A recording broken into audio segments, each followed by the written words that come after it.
welcome to the newest indoor adventure in Reunion, part 5 of our Four Keeps adventure. Today is October 12th, 2020, and you are loved. That is a very important thing that we like to remind each and every single one of our viewers and listeners at the beginning of each and every single one of these games. If this is your first time hearing that message and you'd like to hear it again, you can go to youtube.com/indooradventures to check up on all the VODs of each of the games that we have played since the start of this channel, or you can go towards where anywhere audiocasts are made available for free. You can find us there under the same moniker. And speaking of things that are being made available for free, if you go to patreon.com/indooradventures, you can check out our after show called Nights in the Courtyard, where we answer questions not only from the community, but also from each other. So if you have any questions that you would like to ask either myself or any of these other fine folk, you can feel free to ask those questions either in the side chat over Mia, or join us in our Discord link that you can find down below. Join us on our Discord, post questions and questions for the courts. We will then answer them. It's a pretty fair deal. And again, that after show is being hosted for free at patreon.com, so you don't need to be a Patreon supporter in order to join us for that there after show. But if you already support us on Patreon, YouTube, Twitch, all of those other places, and you're looking for another way to help support the show, you can go to indooradventure.redbubble.com. We got t-shirts, we got posters, we got mugs, crop tops, throw pillows, and guess what? Right now we also have face masks that go to help support Doctors Without Borders. These face masks, of course, have the symbol of Tiamat, done by our very own Cyberwolf 1201, and come in 5 chromatic, glorious colors: black, white, blue, green, red. We got them all. And again, all of the proceeds from those face masks go to help support a good cause. So consider it. But something that I will never consider because you're always at the top of my heart. Hey, RJ, who are you playing today?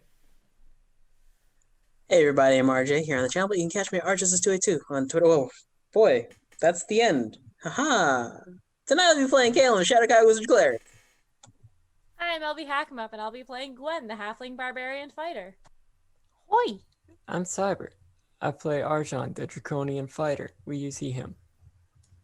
Hey, I'm Wings, and playing as Cori, the Eldrin Paladin. And I am the Indoor Adventurer, and tonight I shall be your Dungeon Master. So, last we left off, our group had finally all reconvened in the Feywild after Gwen had a slight trip to the city of Sigil all by her lonesome, where she ended up getting into contact with a wonderful Arcanoloth who has no ulterior motive other than to get back what's hers. Gwen, you were put onto a quest upon returning to the material plane where you all would go after an old friend and traveling companion of yours, the six-fingered tiefling known as Parnell, who currently, last you checked, went by Peter. And it was at that point that you all gathered around, met with one Damien, a former professor of young Coriander, who then took you all into the city where you met the Judges 3, a wolf, owl, and elven set of masks that each represented a different nature of the Feywild. It was after communicating with them that you all pledged your true names, except, might I add, our very own Coriander, who no longer has that true name, but who's to say, that you were all going to do the job whether or not you were going to be successful. You were going to try your best. It was at that point that Damien said that they could teleport you to the Isle of Summer, and after a brief conversation with Cori, you agreed that you were going to go and visit dear old Mummy Dearest. So, as we closed out last session, you were swathed in the lights of teleportation magic, making sure to leave Cybra with Pink Dad so your pet doggo would not be, subjected to the horrors that are sure to be found on the Feywild. So, as this magic encompasses your group, you feel yourself in this moment of weightlessness that comes with teleporting before you find yourself in a kind of open-aired office. There is a large, lightly colored wooden desk with a ladron sitting behind it. They have yellow hair, bright as the sun, that is pulled back into a ponytail with these deep reddish eyes, and they are currently talking to 3 furbolgs that are all kind of wearing similar clothing, and you're guessing that they are more of like a port authority. Cori, you know that your mother is in charge of all the kinds of like shippings and goings on that used to be had between the Autumn Isles and the Summer Isles, but since she has moved in order to make use of her shipping empire elsewhere. At this point, you are going to be entering into the summer city of Pilgrim's Song, or Pilgrim's Sound. So Pilgrim's Sound, as you all, again, arrive into this city and kind of can look out of the windows for a brief moment, you can see that they are like not ceramic based, but very much more of like square style homes. But each of these buildings are brightly colored: blues, yellows, greens. This looks almost like a cabana style environment. And out in the distance, you can see these large ships. But this woman, as you arrive, like, they all take note of you. This woman, these furbolgs, and then the woman like puts a hand up to the furbolgs and says, "Detective, Inspector, Constable, if you'll please give me a moment. It seems my daughter has just arrived." And the three furbolgs, identified as Detective, Inspector, and Constable, all just sort of nod, and they are like quickly like, "Oh, okay, like it's obviously this is important. This is a very unprecedented manner with which to enter into a home." And they will bid leave, saying that they will come back. And as they do, each one, as they are about to reach the door, turns around. "Hey," next one, "Hi there." And then third one, "All right, bye-bye." And each of these furbolgs leave the room. And Cori, your mother, just kind of pinches the bridge of her nose a little bit and then looks up towards you and says, "I'm not going to lie, it is very good to see you, but could you at least learn to knock next time?" And she will stand up and then go over and give you a hug. Cori behaves herself until the company has left, and then she just beams at her mother and throws her arms around her.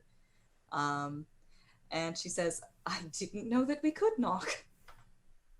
Well, now that you do know, if you ever are aware of me into... How did you get here? Who are these people? Hello, I am Calmia. Unlike the name Jamila that the voice in the sky reminded a certain Coriander of last session.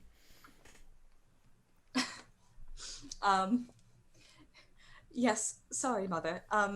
These are my friends that I met in the Natural Plane. Caelum, the cleric of Saloon, Gwen, the chieftain of... what's the name of your Goliath tribe? The Tread Thunder Clan. The chieftain of the Tread Thunder Clan, and Arjhan, CEO of... Oh, shoot, which one? CEO of the Four Keeps, and also Tyrant Security. And she nods. And it looks like there's more of like a respectful nod towards Arjhan. It seems like business prowess goes much further with your mother than it does your father. Everyone, this is my mother, Calmia. It is a pleasure to meet your acquaintance. Can I offer you all anything to drink? Where are you coming from? Have you been to Spring? Have you seen your father? He's been worried sick about you. Yes, I don't think he's going to stop doing that anytime soon. No. I made sure that he got a good dinner and also took a nap. But he's very worried about you, actually. What else is new? She grows serious for a moment and says, "How are evacuations coming?" They are going as best they can. We are utilizing the trade routes that we had set up previously to help expedite the process, but ships can only hold so many. In safe conditions, anyways. We're not just going to pile as many bodies as we can inside these vessels and then just send them across the straits. Understandable. Do we have eyes on winter? It's hard not to. If you go to Burnwillow Bay and look towards the horizon, you'll see it. It's a terrible storm. that is going to be coming, Coriander, a storm the likes of which none of us have ever seen before. Then perhaps that is where we need to go. Quite possibly. Before you start rushing on out of here, please sit. Last I heard, you were going to the material plane to learn how to tame the Fae as Coralon once did, but a little bit of catching up might be nice. And she goes over to a... it's like a nice end table, dresser drawer almost, and there is a decanter of a light brown liquid that she then opens, pours into 5 distinct crystal cups, and then comes over and offers you each a drink. Most of them do have ice in there. It's very warm, very muggy now that you are here in summer.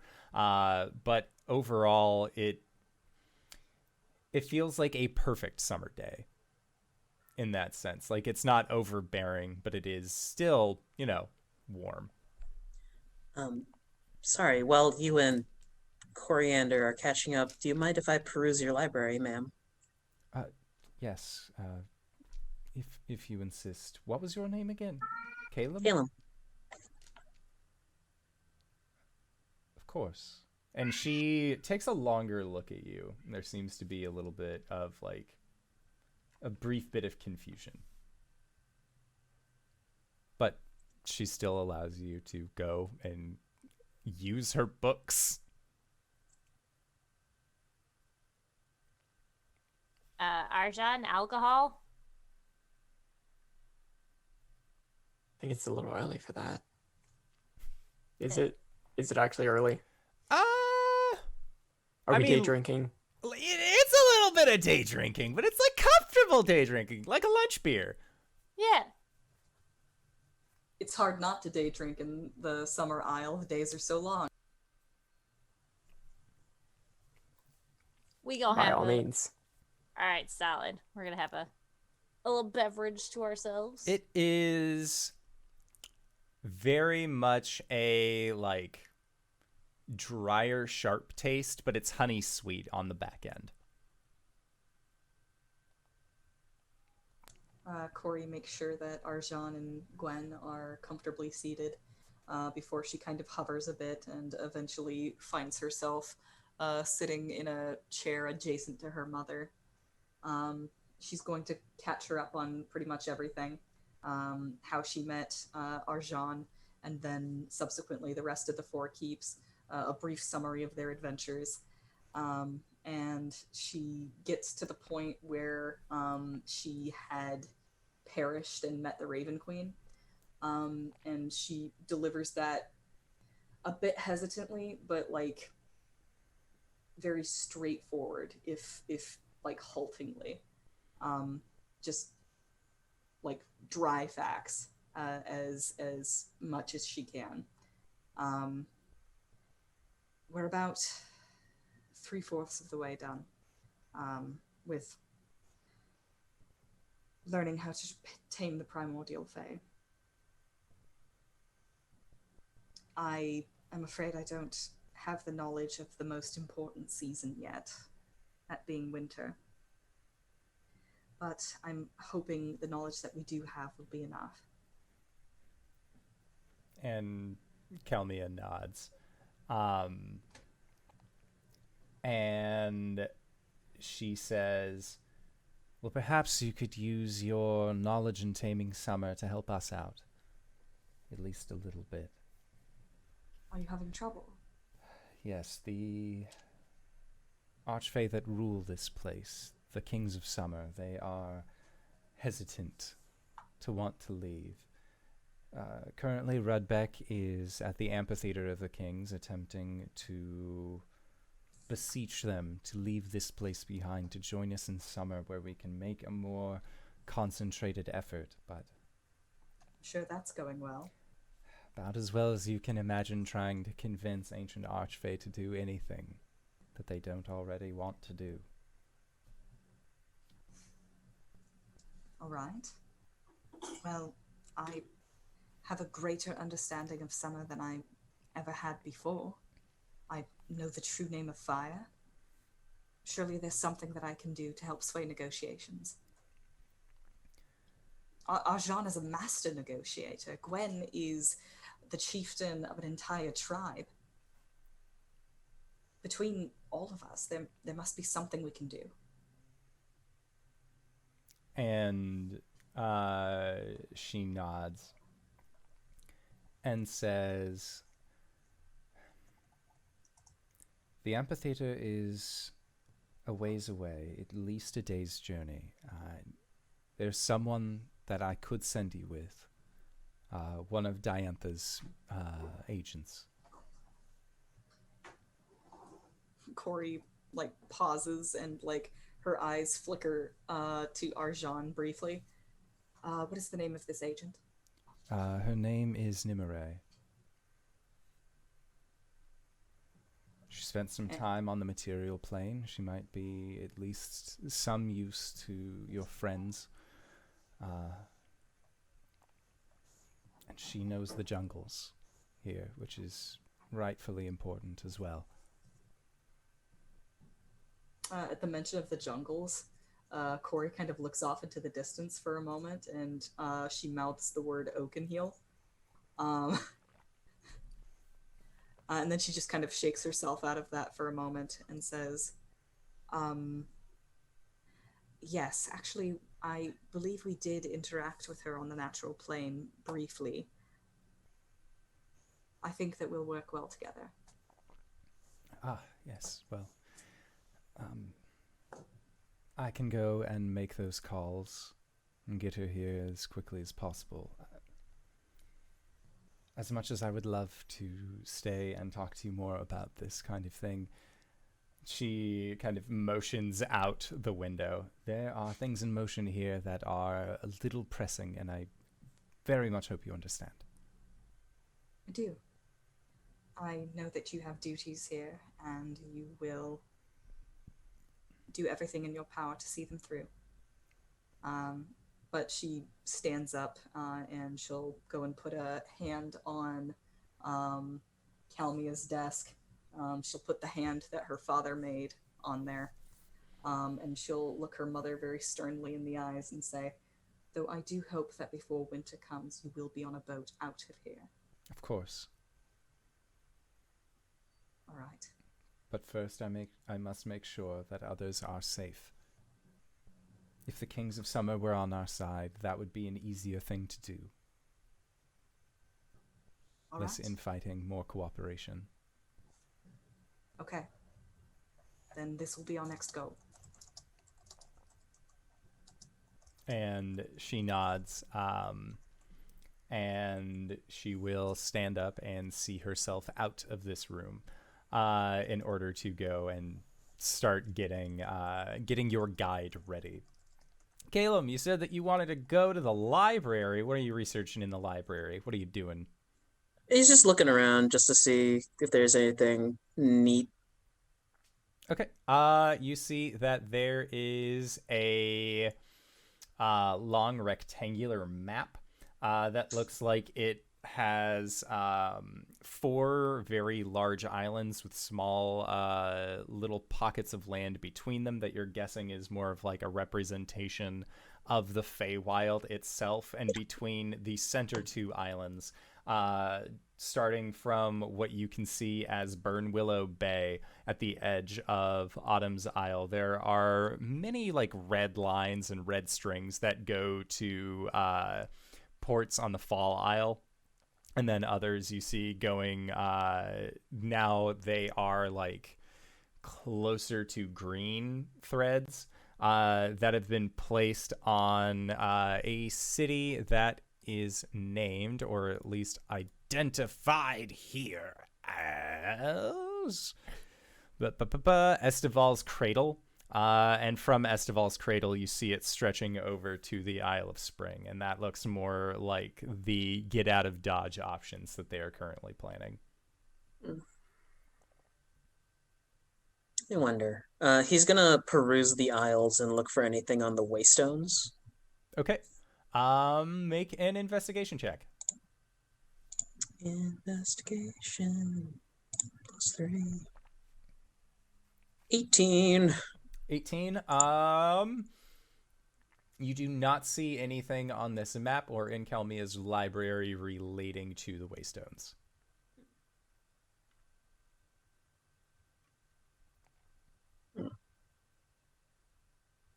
Oh, okay. Yep. Anything interesting? Just books on Fey history. Yeah, it looks not necessarily like Kelmia does not have books on Fey history. A lot of these, it would appear, are like mercantile journals, books on trade and commerce. It looks very much more like this is a technical library, not a like these are all of the books that I enjoy reading kind of library.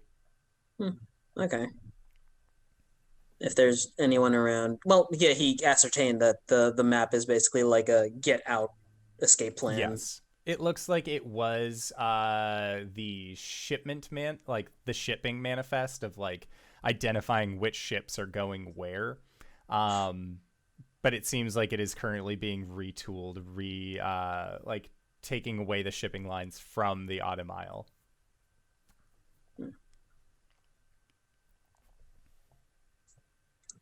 Pulls out his book. Mistra, do you know anything about ley lines? Make a religion check. I have a quick query. It is 24. You ask this question, and there is no response.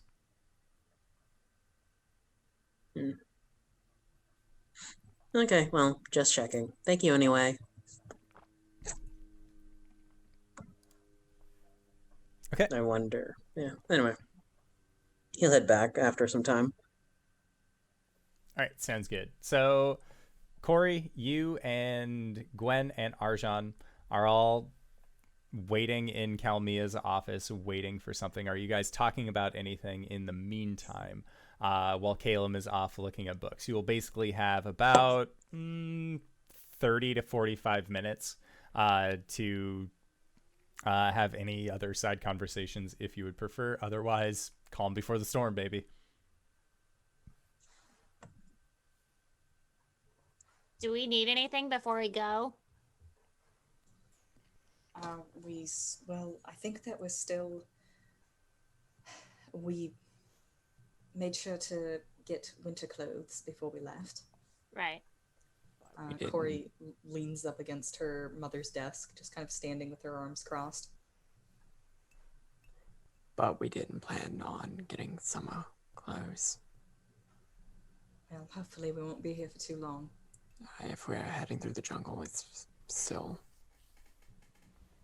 Fair enough. Mother should be able to equip us for anything that we need. Is it like our plains jungles where there's like a bunch of bugs and shit? Is there? I feel like the bugs must be much bigger. Oh, it's like you control shifted in Photoshop the size of the bug to a much larger stature. Honestly, I feel so it's like Louisiana. That's better. Yes, it's just Louisiana. Yeah. You're terrible. Cori just kind of like, raises her eyebrows at their weapons and says, "You have all the repellent you need." Solid. Do we need I mean, we're all pretty good about healing, but like healing potions or like scrolls and shit. What's our healing potion supply at the moment?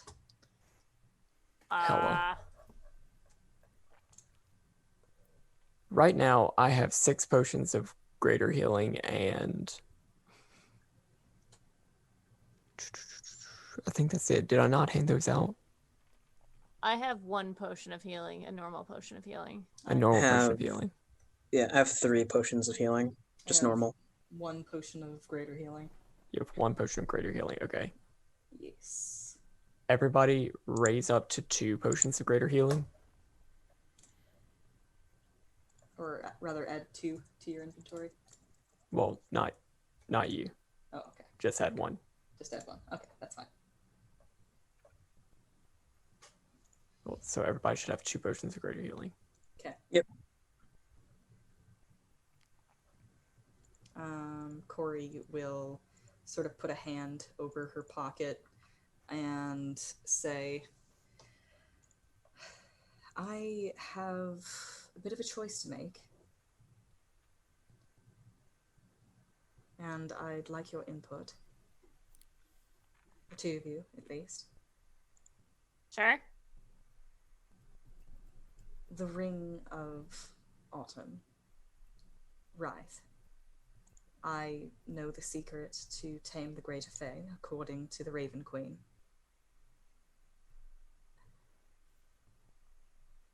Should I put it on now or later? What would be the trade-off of putting it on now? Yeah, what does it do? It is essentially me taking on the responsibilities of being the Caelum of Autumn. And it is also what went wrong with Cypress. Were you there when that happened? Not immediately. I was a Well, bit too late. right. So it's probably better if you put it on now, because then we can, if you start like going fucking nuts or something, we can just like remove it from your hand. I suppose that's precisely what I'm asking. I'm hoping nothing will go wrong. I don't think anything will go wrong. I'm fairly confident in my abilities and my understanding. Right. But Why? we shouldn't take any risks. Right. Why did it go wrong with your friend Cypress? I think it was just too early for him. Winter is a dangerous season. It's set apart from the others. You've seen how populated spring is, and now summer. Autumn is a little bit less so. It's agricultural areas. It's mostly fields. But winter is mostly barren. There's only one point of civilization there. It's a lonely place. And Cypress didn't have the greatest childhood. His father tried to kill him.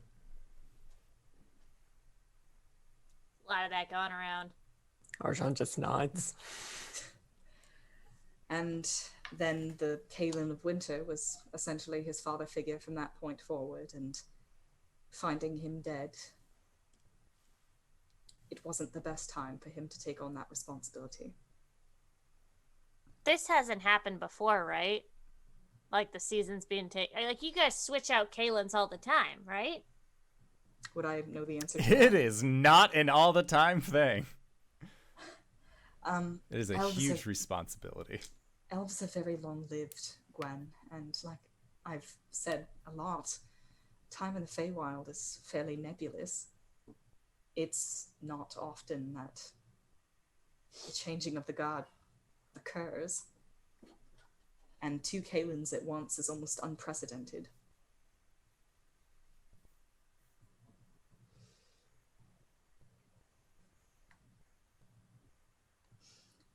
I mean,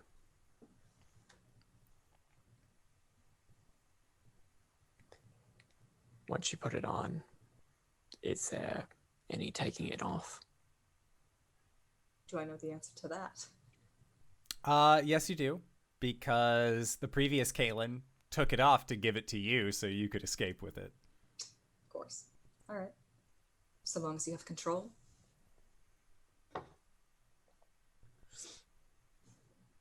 Are you confident that you could control it? Yes. But I've been confident before, and I have been wrong.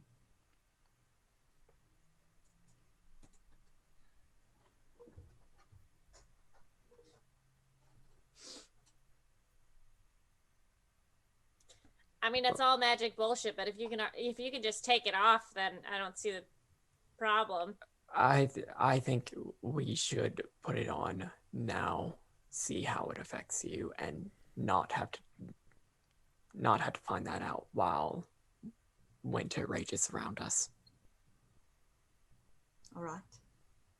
Cori reaches for her pocket, and like her hand makes a fist around the ring in her pocket, and she kind of hesitates and says, "Let's wait until we're on the road. If something goes wrong, I don't want it to be in a very well-populated area." Right. Also, we should probably talk to Caelum about this too. I don't want anyone left out. Of course. And it's around that time that Caelum, you find yourself like, oh, I'm done reading these silly books. You can make your way back into your party's presence. Caelum scratching at his chin as he walks in. The gold to silver ratio in the Feywild is really weird. How so? Well, takes out a notebook. I was reading some of the books in your mom's office, and, well, some of the trades aren't really... I guess monetary isn't as important as, like, actual contracts to a Fey, correct? There is a lot of value to be found in favors. Right, because I wouldn't buy a button at 15 gold unless there was, like, 15 gold worth of contracts behind it. You don't understand. It was an enamel pin. It was special edition. With a promise of a signed photocopy of a headshot sometime. Yeah. The value of gold is made up anyway. It only has value because you say it does. Now, if it's backed by knowing that you're going to have someone to help you when you need it, that's where real value is. Speaking of, would it be possible to get the true name of fire off of you? Cori kind of like takes a moment. She stiffens and gives you a very serious look. You see her hair flare a little bit. For what reason? Well, with our whole winter problem, I was thinking maybe if I had the true name of fire, I could easily connect with the element of fire and probably hammer out something along the lines of keeping us warm and undetected through winter. DM. Doesn't work that way. Would this be fucking over the element of fire? You can't just ask somebody's actual name. You have to go by their Twitter handle for a long time. Oh. What's their full name and address? What's their zip? I mean, their zip code. ASL. I don't want to dox the element of fire. Well, the name is yours to do as you wish. If you give it to Caelum, you can always see what happens. I know. That's what worries me.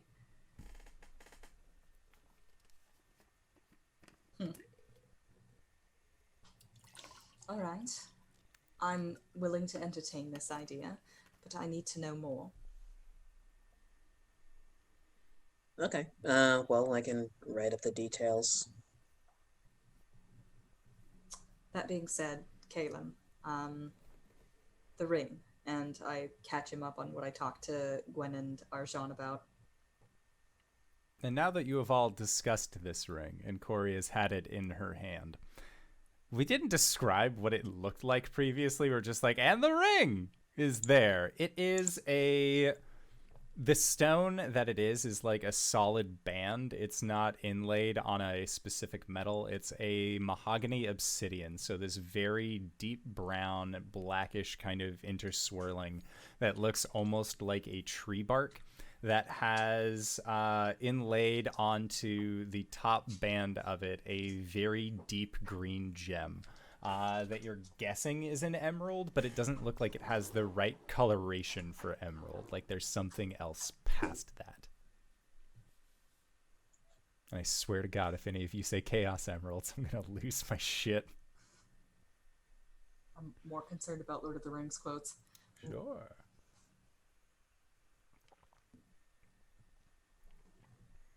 We've decided it's probably best if we wait until we're a few hours out of town before I try it on, just in case.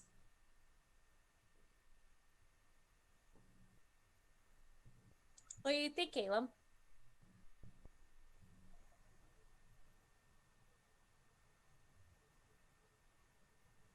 As someone who has been possessed multiple times in their career, I don't like it. But if it's something we need to do, then It's better if we know something's going to go wrong before we find ourselves surrounded by winter. And for that matter, the Kings of Summer will probably be better swayed by a full Caelum than a lower one, we can take it off, right? if I have control. Can we take it off of you? I don't know.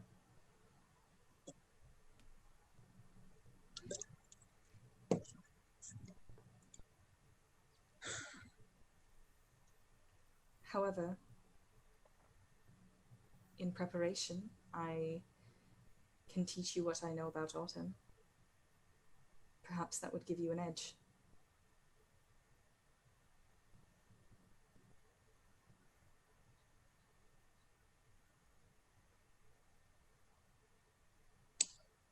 Caelum pulls out a notebook. All right.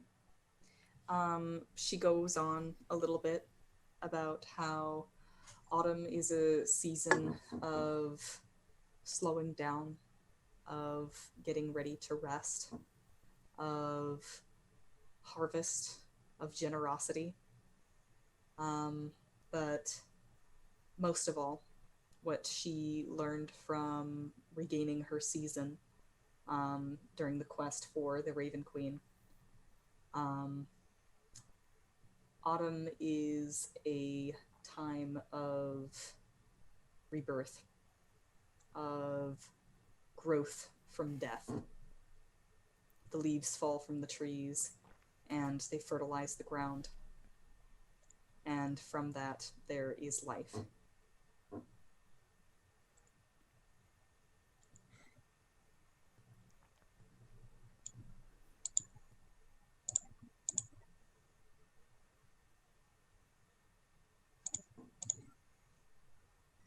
All right.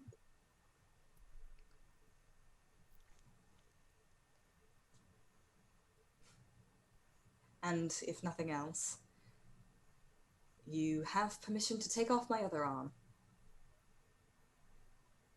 I mean, we'd aim for the finger. That's very kind of you, but don't take any chances. Besides, nothing's going to go wrong. No, I know you what I'm totally doing. got this. Exactly. It is then that you hear a knock at the door. Cori walks up and opens it. And standing before you is a very familiar face, especially to Arjhan. You see what appears to be a half-elven woman who is wearing, it's like a leather vest, short sleeves. She has, what color hair did she have? Was it like a chestnutty brown color? Sure. Okay, it's like a chestnutty brown, but she has these very vivid green eyes that have like a blue ring around the middle. And she has a set of short swords at her sides. And when she looks in, she says, "Well, color me surprised." And you see Ilni, the former blood hunter, current agent of Diantha of the Spring Court. Hey, It's good have to we see you. met? It's good to see you again. As to you, Arjhan, it's been a while. Hope you're doing well. And yes, Gwen, we have met. You were inside of a giant tree. I cut you out of that tree. I put the giant tree inside of a bottle.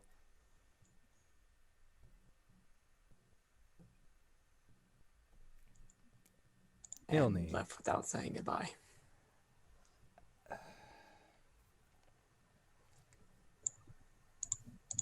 in the moment, it was imperative that I get the escapee, the fugitive known as Soul, back to the Feywild, to the Spring Isles, where they could be held.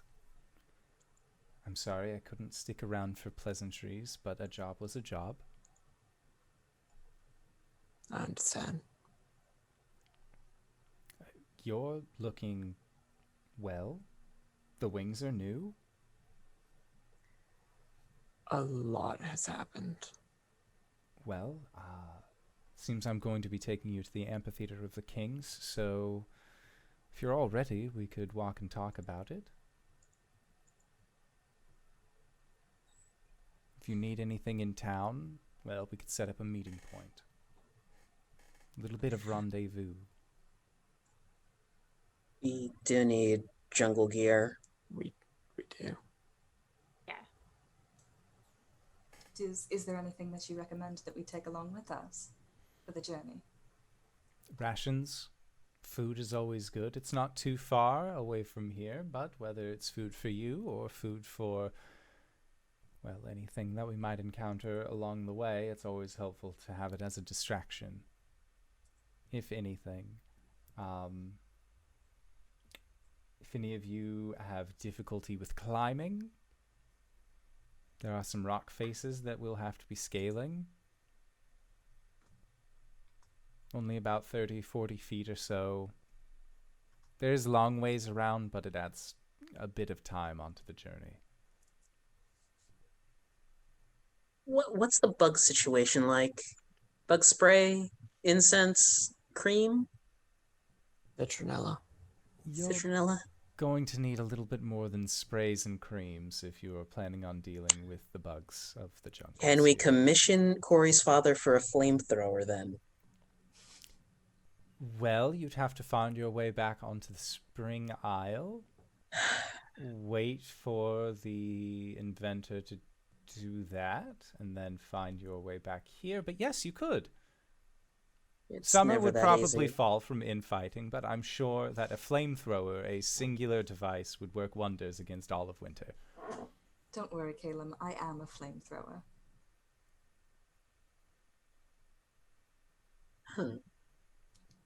Just give me the time to turn to summer, and I can get you the true name of fire as well. So, a rendezvous point, because apparently we do need to resupply. All right, then. There's a market not too far off. I can see about acquiring you all some gear. If you'd like to come with, you're more than welcome to. Otherwise, well, I could just meet you at the bottom of Kalima's establishment.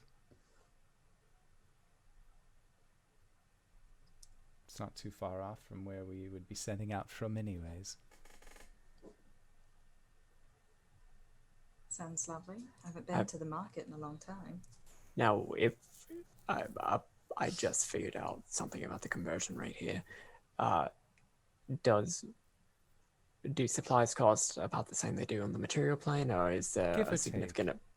significant amount of contracts and promises that are backed behind everything? Thankfully, most of the contracts, promises, all of that is old Fae. A lot of the new Fae just deal in coin. It makes things a lot easier. They consider coin to be an agreement in and of itself. If you're dealing with, say, a business hag or any other such creature, you may find yourself in, well, in a situation where you're filling out contracts to just get a poncho, but for the most part, people just take coin.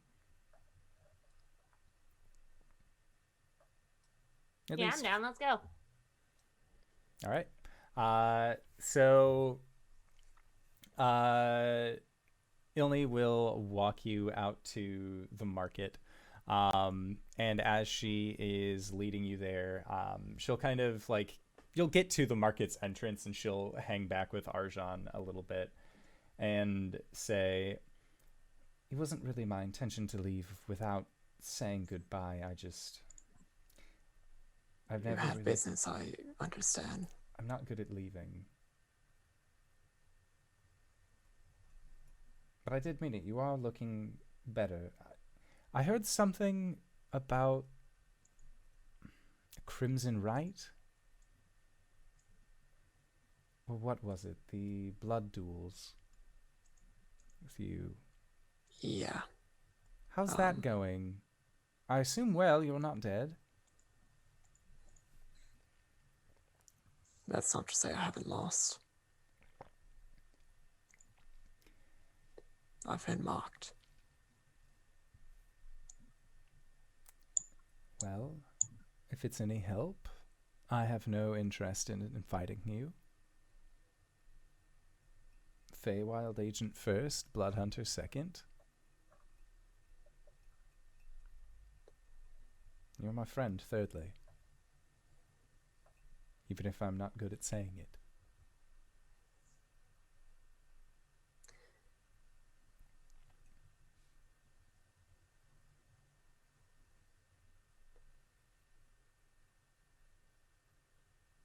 Vind, Kodith, Breld, and Orla. Orla's dead too? Yep. And Orla are all dead. By my hand.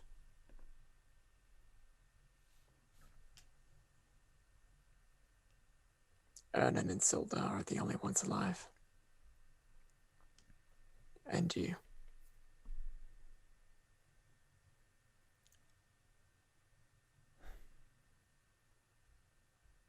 I'd say good riddance.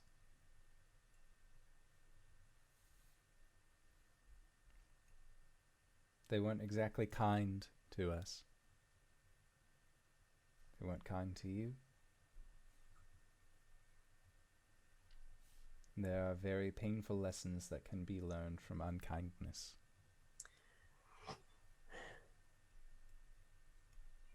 I can't take joy in that.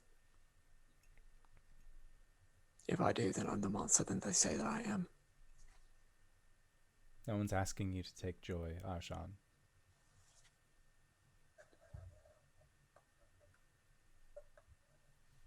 Killing is not an easy thing. It's not meant to be. That's what they tried to teach us anyways. I must have gotten the opposite lesson then. Because they wanted so desperately to turn you into a monster.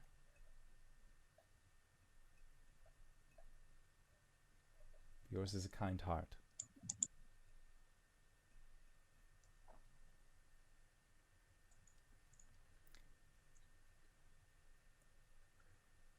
I'm glad I got to see you. Even for a little bit. And under different circumstances, I would ask if you would like to catch up over drinks or something akin to that. You sound like you're about to say goodbye. No, we're just going off into a jungle and it's incredibly dangerous. Now this time when I head out, I'll make sure to say goodbye. Proper.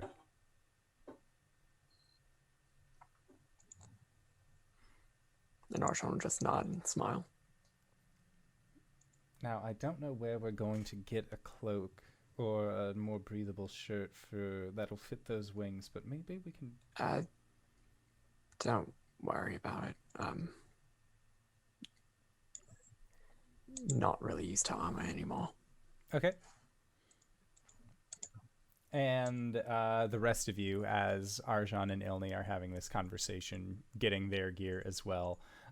Cori, you are passing by these stalls, and you see that at one of these shops is what looks like a fox. And not like in the same sense of like a fox-like humanoid. This looks like a full-fledged creature. that seems to be standing on a countertop, and then looks towards your group and then puts both their paws together in a little motion towards them, and they just say, "Wares here, get your wares. Looking to buy something? Tents, we got 'em. Are you interested? You there with the orange hair and the metal arm. Are you interested in buying any tents, rations, grappling hooks? We got it all." Well, that's very fortunate of you. Yes, indeed, I think we are looking for some wares of those description. I will approach the fox and peruse. Does this seem fairly priced? Yeah, everything seems fairly priced. You see a few things that don't have prices on them, but it looks like individual ball bearings. Like there are a few bags of kits that are on the wall, but you can't tell which kit is which, and they also don't seem like they have prices. All right. What did we decide that we needed to get? Climbing gear. There are several rock faces that are at least 30 to 40 feet high, and they'll add time. Can we all use the same climbing gear? Yeah. Okay. I'll make sure to grab some climbing gear. One has climbing gear, just so everyone knows. Yep. Oh, well, in that case, we don't need that. What else did we need? Spare rations for either people who need them or for baiting or giving away. Okay. What do you think? Like, pick up like 20 rations? Yeah. Yeah. Okay. I am also going to pick up something called a. I'm just gonna grab some fruit. I'll describe it later when I share it with my friends. Okay. And the fox then asks, "Looks like you're getting ready to go off into the jungle. Maybe you need a machete, something to help cut the foliage with? We got plenty of machetes." Well, we've got swords and things. I think we'll be fine. Proprietor, or do we have a name we can call you? Oh, you can call me Inferno. Disco Inferno. Disco is my father. Inferno's fine. Inferno, why do you have certain things like ball bearings that are singular but no price? Because you have to trade me for those, obviously. You got a button? Oh.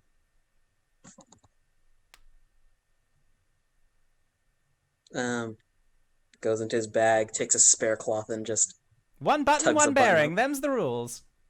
Oh, neat. What about the kits? Those are take your pick. You can't look inside of them. You just gotta grab one off the wall. 2 gold.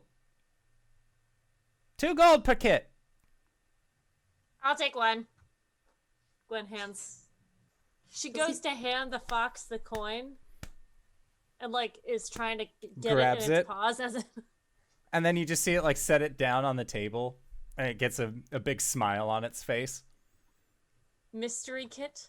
Yes. Oh, that's fun. Would you like another mystery kit? Sure. Caelum will hand over 2 gold. The fox just like kind of like cups it in their paws and then sets it down onto the table as well. All right. Caelum will look inside. Caelum, when you look inside, you see that there is an old knife, a jar of what you assume is mayonnaise, some bread, and a hammer. Cool. He'll open the jar of mayonnaise and It's fine. My cool. mystery kit. It's in your mystery kit. Your mystery kit is a ball of twine, a small wire cutter, and a hat. It's a little tri-corner hat. Oh, Gwen puts the hat on. See, I told you we should have got hats. What about you? One with the flaming hair. Would you like to buy a mystery kit? How much is this one? 20 gold. Oh my. That's a bit pricey. Ah, Is it's it a worth really it? good mystery kit. Is it worth it? The fox nods and sort of jiggles to himself. Well, Cori Shortles. is not one to care about where she throws her money. She's curious enough to find out. I'm dropping 20 gold on this here mystery kit. Okay. When Arjhan's away. Inside of When this, Arjhan's away, everybody gets really involved with loot boxes and microtransactions. looking inside, you see what looks like a miniaturized version of Ruddock's large firearm that can be filled with some sort of liquid. And when you press the trigger, it will squirt said liquid out. There is a block of incense and a hand fan.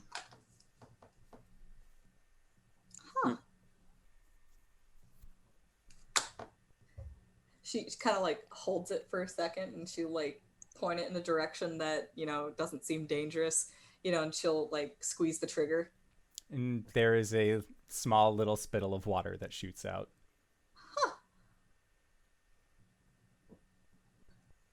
This is a replica of the legendary pistol of Teardog Waldo. The very Ding, same. ding, ding, ding, ding. 100% worth the 20 gold. I got a duplicate Cori skin, and then I got gold back for it. All I right. got a rock. Are you guys buying anything else from Inferno the Fox? If I shove 1,000 gold for no. We'll be here doing an unboxing video. Excuse me as I Could I emote. get a blood melon from him? Yes. He wants to charge you 40 gold for a blood melon. Oh, I'm afraid I'm fresh out. I can only give you 14. And he says, 40. Well, suppose I'm just going to have to look 30 outside. gold. I only have 14. 25. 10. 25 and a button. How about just a button? He looks at it. I don't think she's doing it right. Caelum Really good. just leans into frame. 2 buttons. Show me. Show me the buttons. Fox's eyes go a little big and just... There's a black one and a brown one. They'll, like, nose the blood melon forward and then collect the button and put it next to the gold. Just sort of, like, self-satisfied. Am's businessman. Cori will take the knife from one of the mystery bags and she will cut it into slices. This quote-unquote blood melon has a completely white rind, and it seems to have been sitting out in the sun for a very long time. The top is completely bleached. And as she cuts into it, you can see that the juices have settled at the bottom. So it creates a gradient of blood red juice up to a much less saturated yellow flesh of this melon. So it looks like a sunset when she cuts directly into it. She cuts it into slices and she'll hand it out to everybody. Thanks. You have you. to try the blood melon when you come to the Summer Isles. Does this taste like happiness? Does food taste like feelings here? Explains a lot, doesn't it? All right, so you guys are making your way away from this stall back to the rest of the group, having acquired all of your goodies and some blood melon. I did want to buy some summer gear. Okay. Are you buying it from the Fox or are you buying it from another vendor? Just whoever was selling clothes. Okay. Yeah, there is a clothes vendor who's willing to sell you a set of summer clothes for a very discounted price of 7 gold pieces. It seems like it's like the last day of a con for them. They just don't want to take it with them when they leave for spring, so they're selling it fairly cheap for what it is. So when we say summer gear, what do we mean exactly? Because all I can imagine are shorts, tank tops, flip-flops, Arjhan in sunglasses. a Well, for Hawaiian Arjhan- shirt. Well, for Arjhan, because there's very little else that will fit him, it is just a cloak and a badass looking loincloth so that I look like the art that Endor got for me. Hell yeah. You want to put that art into questions for the courts? Yeah. I will. All right. Does everybody want to describe what their summer clothes look like? Yeah, because Arjhan's picking them up for everybody. What does he pick for you? I think that God, Cori wears armor. So shit, this doesn't work out at all. A fun hat. Yeah. Some glasses. A sun hat and some sunglasses, I think. That's what Cori's got.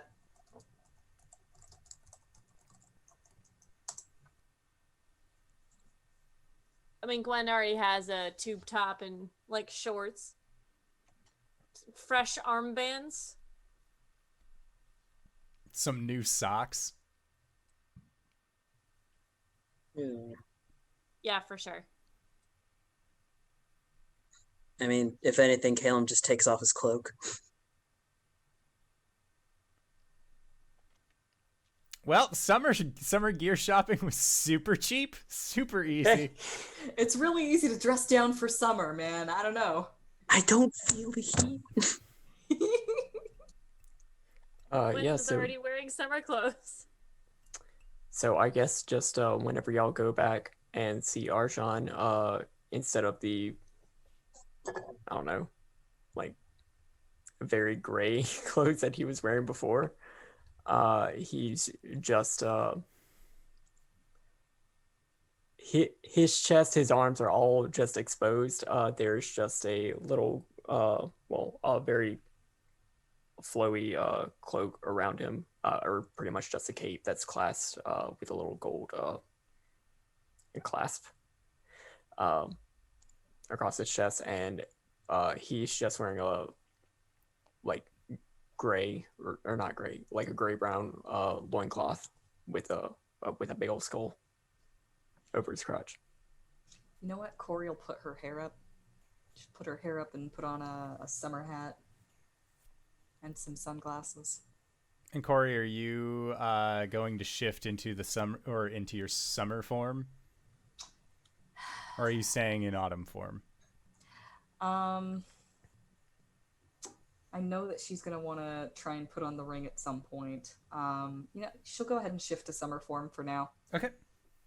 She can always switch back later. Yes. All right. Barbarian. Caelum just turns to Arjhan. Barbarian chic looks good on you. Damn.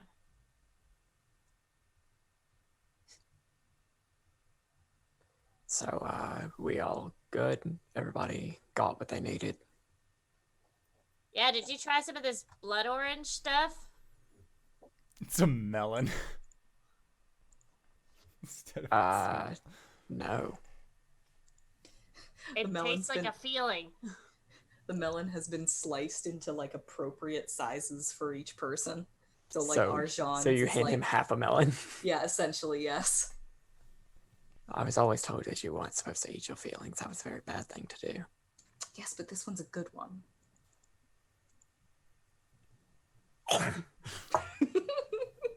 It's like a hippo eating a melon.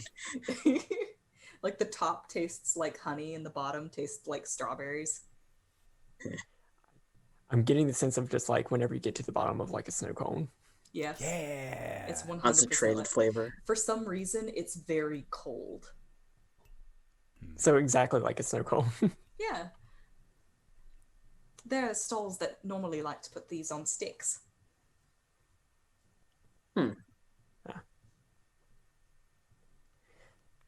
So are we off? If you feel ready. Ready. And as you guys are readying up, you hear a clatter from behind you. And looking back, you see that that fox is bolting out of the storefront where they were at, causing quite a commotion, laughing to themselves as they run away very quickly. As what looks like an Eladrin shop owner chases them out and just, I told you to stop doing that! And he looks very frustrated as this fox just laughs to itself, sprinting down the road. That's usually not a good sign. Is this just a fox, or is this... It was just a fox. It had no idea how to run a business. Let's go. Yep. Okay, so you guys end up getting to... you kind of have to walk through the city of Pilgrim Sound quite a bit, and you realize that as you are making your way through here, Cori, you're very accustomed to this place. This is like a barred city. A lot of the individuals here are musically oriented, and you kind of get the idea that the reason why this place is called Pilgrim Sound, not just because of the geographical style of body of water that can be found here in this place, but also because there is a general sense of, like, not complacency, because that I feel like has a negative connotation to it, but like everything is more or less at peace here. This is a kind of place outside of the dangers and hazards of the jungle, but the songs that they are singing this day are a little bit more somber. And as you get up to the topmost part of Pilgrim Sound, making your way into the jungles of summer, you can kind of look down and you see that this somber song is leading ships out from the port. And you know that all of these ships are going to be going to the Spring Isle at some point here in the future. But it is very much a lament versus a happy song that the people of Pilgrim Sound seem to sing at this point. And as you are then making your way into the jungle, Ilni takes point being your guide through this, and she lets you know that there are going to be a plethora of dangers. There are going to be large insects. There are going to be large plants. The prettier the plant looks, the more dangerous it probably is, so you don't want to go near those ones. Yes, Caelum. How long would it take for us to, say, traverse the jungle over it? And she thinks about it. And says that it would probably take you about 4 hours rather than the 10, 12 that it would normally take. Well, I can cast fly, and that gives us about 10 minutes of flight time. It's hardly making a dent in it then. Yeah, I was gonna say it's not very long. Save it for a cliff face. She nods. It'd probably be best to save your magics for whatever dangers we have to face in the jungle. You got it. Okay. And you all begin your descent into the jungle. So, this is going to be a bit of a skill challenge as we make our way to the Amphitheater of the King. So I'd like for everybody to roll initiative as we enter into the skill challenge. 13. 5. 14. 12. Okay, and then Ilni also gets a 12, but I will have her go after Gwen. So an 11. So first up in this skill challenge is Cori. And hey, for all you new viewers out there tonight, would you like to remind everybody how to work a skill challenge? Sure thing. First thing we do is roll initiative. And then as we each come up in turn, we will describe how we're going to use a skill to further our goal. And there are a couple of rules to that, is that you can't use the same skill that the person previous to you in initiative has used, or the same skill that you used in the last turn. What exactly is our goal? Just to get through the jungle? You are going to be trying to get through the jungle in a timely fashion, avoiding traps and pitfalls to find yourself at least near-ish the Amphitheater of the Kings, where you will then meet the other Kings of Summer and hopefully the Caelum of the Summer Songs, Rudbeck. All right. Then I think I would like to use perception to keep an eye out for any dangers that my friends who aren't privy to the Feywild might miss. Okay. That is an 11. An 11 is a failure. All right, so that is our first failure. So, Cori, you, as you know, much as you have trained to be a Caelum and you have lived here in the Feywild for years and years and years, you know, being away for about a year and coming back, things are a little bit different. You're now more accustomed to the material plane versions of things. So you trying to lead your friends like, oh, these clovers are fine to walk through. Like, it's the ferns you have to worry about. And then the clovers like turn into little mouths and start trying to nip at your heels. It's just, you know, a little bit different than you remember it being. You never really went into the jungle necessarily. That was like summer Caelum stuff. So that is a failure. Next up, Arjhan. I would like to Bear Grylls this entire thing Okay. with a survival check. 13. Okay. So 13 is also a failure. As you were trying to Bear Grylls survival your way through. This is completely unknown environment.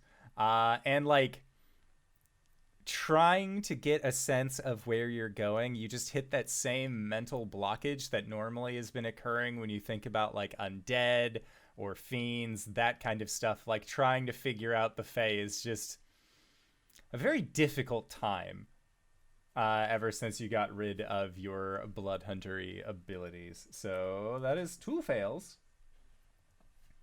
Next up is Gwen. How would you like to help us get to the Amphitheater of the Kings, as you guys are now entering into about the 2nd hour of travel and have not had a great time of it?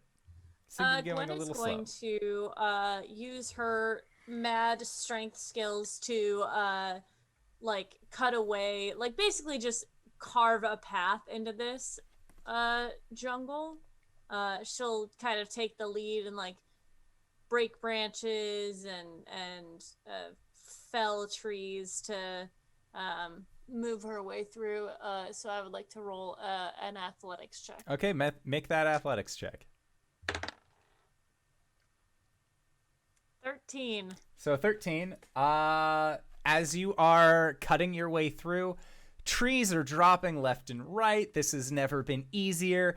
And then when you cut down one of these trees, it's like green fluid starts coming from the top part of the tree, and only the bottom part falls as you look up and see that it is actually an incredibly large insect whose leg you just severed. It's not looking great. Ilni is going to use her action to give Arjhan advantage on his next goings on in this skill challenge. Next, it's not looking great. Caelum. There is a big, bleedy insect atop you that is shrieking in a high-pitched insect-like way.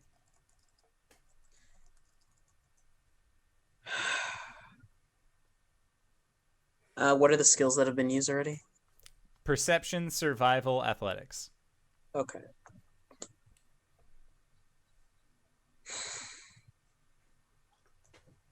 Would it be burning through a spell, or could I use... I'm gonna blast it. Yeah. Okay.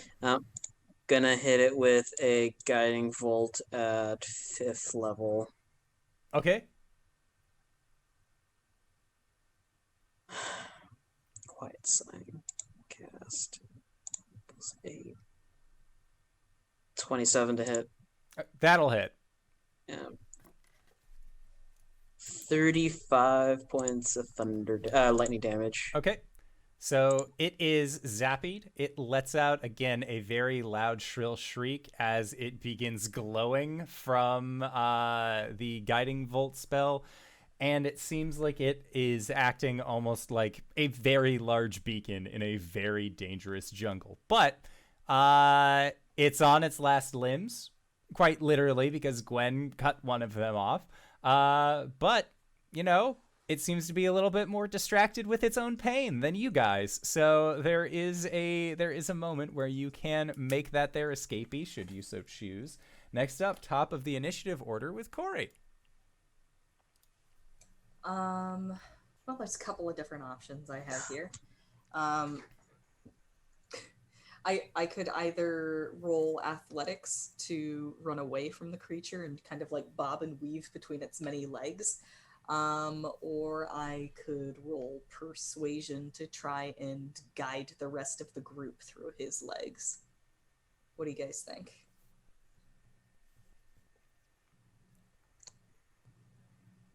That's okay. Would persuasion be okay, Indoor? Yeah, I'd say persuasion is fine. All right, I'll use persuasion to just kind of order everybody around and help them get away from the creature. That is a 17. 17's a success. Okay, so you guys are able to get away from this glowing creature that is still not having a very great day. It was just minding its own business hanging out in the trees. Then next up after Cori is Arjhan. Arjhan, you will have advantage on this skill. I would like to get a good insight as to what's going on in the forest around me, because apparently the Fey forest is a lot more alive and has a lot more intent than a normal forest does, and I want to see what intent it has. Okay.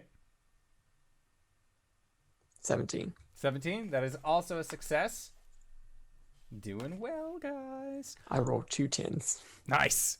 So you're right. This forest does have a little bit of, well, an agenda, and that agenda is being hungry. And it looks like this big shrieking bug that is now glowing, acting as a beacon, is doing just that. And as you are maneuvering your way through these woods, you can see these large lizard-like things. They're about cow-sized, and they look like they just have rows of sharp teeth and these kind of like a layer of moss or lichen that seems to grow along the back of this creature. And they are making their way through the woods towards this giant glowing stick bug. But that is a success. So next up is Gwen. Gwen is going to, realizing that she probably caused this problem to begin with, maybe, she's going to try to use a softer approach and use survival to trek through this jungle since she's used to being on the land. Arjhan, what skill did you just use? Insight. Insight. Okay, yeah. Ooh, let go. 13. 13 Not very good at skills, guys. is another failure. What are we at? So you are at 4 and 4, or 4 failures, 3 successes. What's cap? You were looking for 7 successes and 5 failures. We're gonna die. Okay, so that was Gwen's turn. Ilni is going to give Gwen advantage next turn around, if that ends up happening. Next up, Caelum.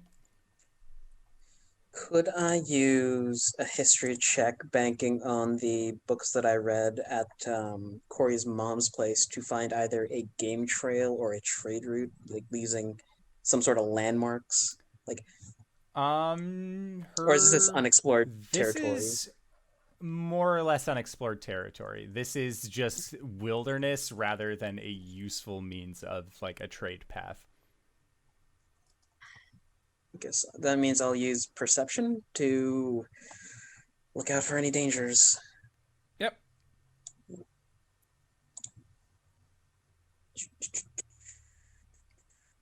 22. 22 is a success.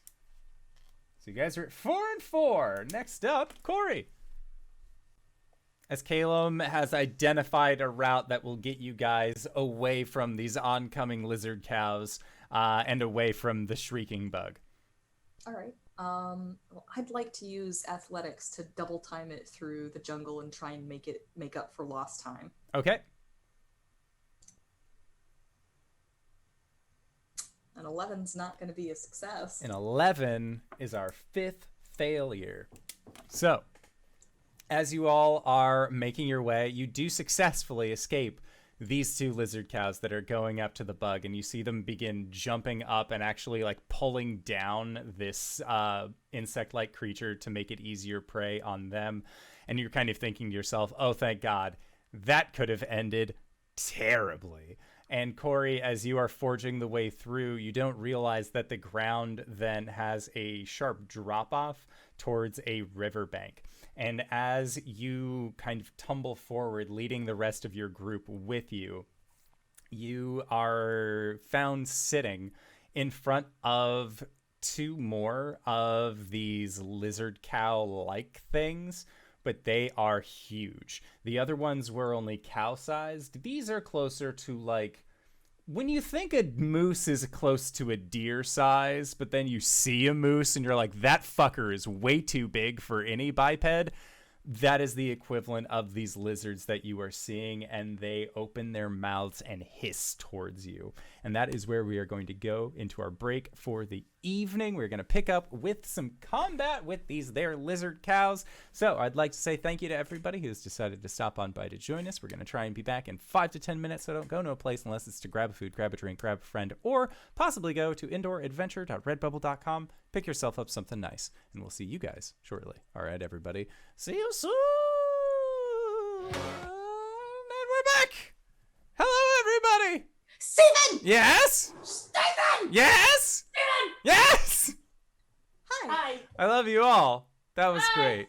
I Hi. love you too. It's like watching a convention. There's so many people. It's like a Scooby-Doo chase. We have way too many doors in this house. Speaking of Scooby-Doo chases, there is one that just ended terribly, resulting in you guys standing next to bison-sized lizards covered in this strange moss, and they are very angry looking at you. So, you guys already had your initiative from the skill challenge set aside, so we're just going to be using those moving into the game itself. Cori, you, of course, were trying to lead your party away from this danger, and it is now one of these creatures' turns. Cori, you know that the large lizard creatures that exist here on the Summer Isle are called Thrinaxes. And this Thrinax is actually looking at you with a rather hungry look in its eye, as it seems like it was tracking some prey and, found some. It's all shiny and chrome. Let's try and get a little bit of a chomp on. So, Cori, I'm going to guess that a 29 will hit you. Sure does. Okay, so that is... And there. So that is going to be for 21 points of piercing damage. Okay.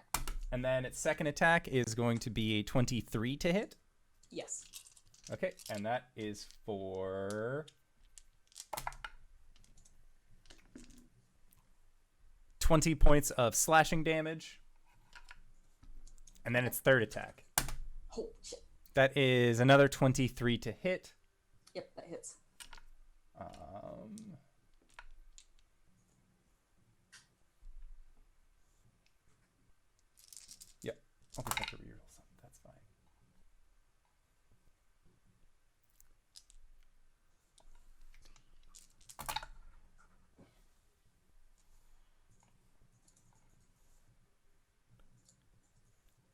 And then for 35 points of bludgeoning damage as it Ooh. whips its tail around on you.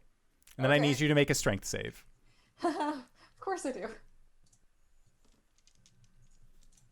That strength save is going to be a 16. All right. You fail and are knocked prone Of course I do. as it Okay. whips around with this huge tail and just smacks you down into the dirt.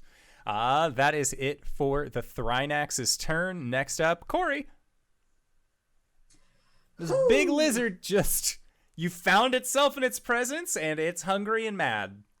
Yeah, sure did. Well, I'd like to use half my movement to stand back up. Okay.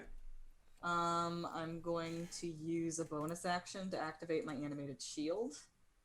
I'm going to use my standard action to start up a...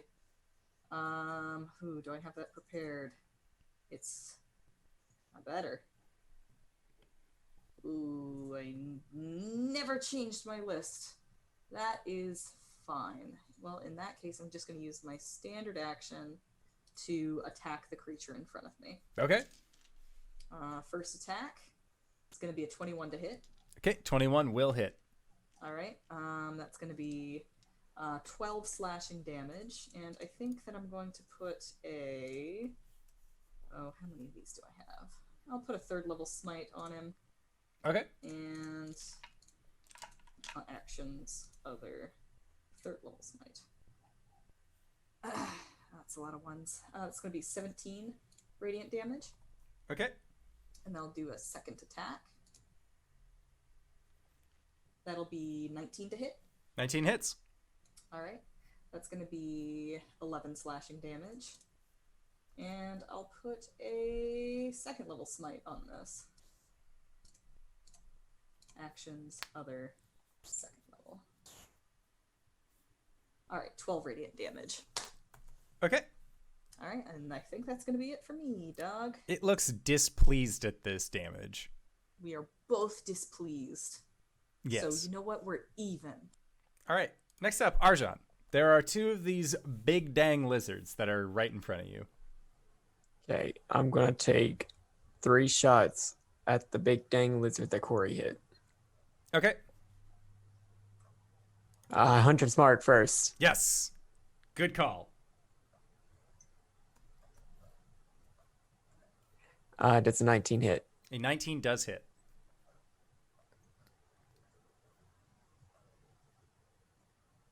Okay, 16 points of force damage. Okay. 21. 21 hits. For 15 points of force damage. Okay. And you're rolling the Hunter's Mark damage on this, right? Yes. Okay. 24. Also hits. For 15 more. Okay. It's good. That's it. Okay. This creature is still up and looks rightfully pissed. But that was Arjhan's turn. Gwen. 2 big dang lizards. One of which has taken a smattering of damage. The other looks like it's a little bit slow on the draw, but at perfect health. Oh boy. I would like to tiny rage, please. Okay. It's my bonus action, and then I would like to attack this biggity boy. I would like to attack the normal, the one who hasn't been hit yet. Okay. I will do it twice, recklessly. Sure. Okay. With the runt axe, right? Okay, so that's going to be 24 to hit. Okay. 24 does hit. For 13 damage. Okay. And then the second one is that's not as good. 20 to hit. 20 hits. Ooh, that's max damage. So that's 21 damage. Okay. And I growl at it. It have you ever heard a gator growl where it's just like that really deep I love like that sound. Yeah. sound like it's coming from that creature as your axe sinks into it. You're definitely used to creatures being a little bit more afraid when you hit them with the axe, but this one seems more like, oh, good. Food I can play with. Her eyes get a little bit wider. Okay. So, sounds good. Next up, Caelum. You're muted, sire. Okay, I'm reloaded. How do these fools look? Well, one looks like it's not having a good time. The other is kind of fresh. Yeah. The other looks like... So, there is one that Arjhan and Cori have both blasted into, and you can see that, like, the smoke from the force damage is still peeling off of it, and it looks rightfully upset. It's not used to, like, it's maybe used to food putting up a little bit of a fight, so it's, you know, still ready to chomp down. It doesn't look like it's even frightened of your group yet. Oh, it will be frightened in a moment. I'm casting Ray of Ravens, which is my Scorching Ray variant. All 5 beams at the one we fucked up. Okay. Does a... Oh, so natural 20 for 28. Okay. 16 hit? 16 just hits. Cool. 19? Hits. 19 again. And 26 to finish it off. Okay. Yeah, all those hit. Okay, cool. Right, so that's 10, 26, 52 psychic damage. Okay. Sounds good. This creature is now bloodied. Caelum will spin his spear and just... Okay. Sure. Next up, it is the first Thrynax that was a little bit slow on the draw that Gwen has made herself look very big in front of. You know, using that reckless attack. So he going reckless attack back. So that is... Oh, only a 29 to hit. What a shame. It is going to use its tail. So Gwen, I need you to make a strength save. Oh no. As you take 29 points of bludgeoning damage. What?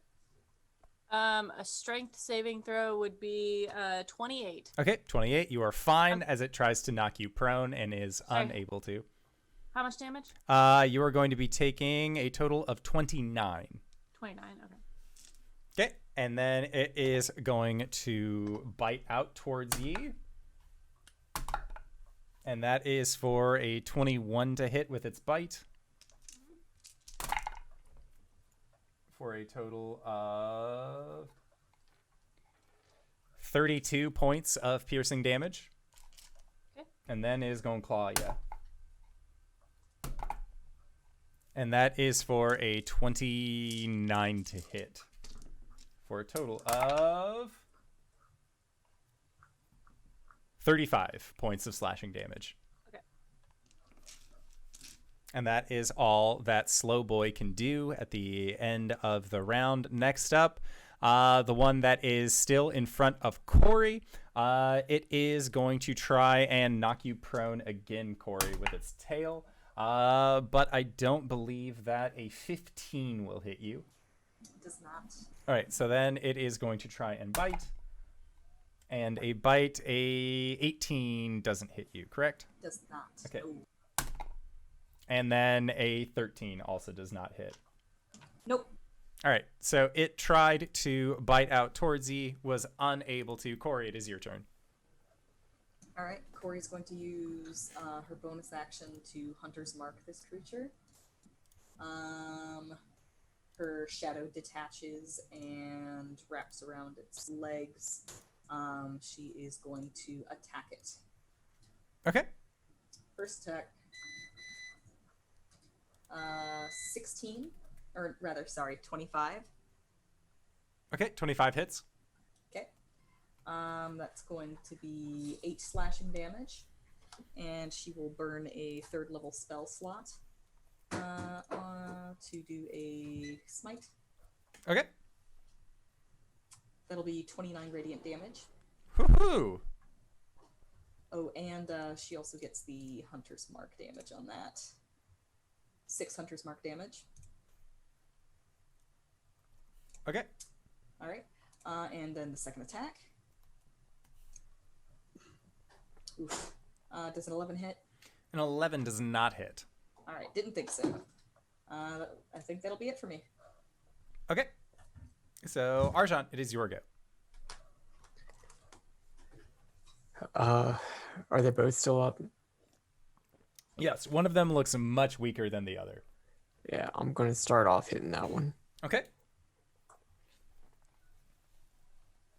21. 21 hits. This is the same one I have Hunter's marked, right? Yes. 9. Okay. 9 points of damage. Mm-hmm. Gotcha. Alrighty. Natural 1. It's not gonna do it. 24. Not on my watch. Oh, what do you mean? Bountiful luck, Bountiful baby. luck. Anyone within, what, 20 feet of me? 30 feet of me? You don't do that no more. Okay. Hell yeah.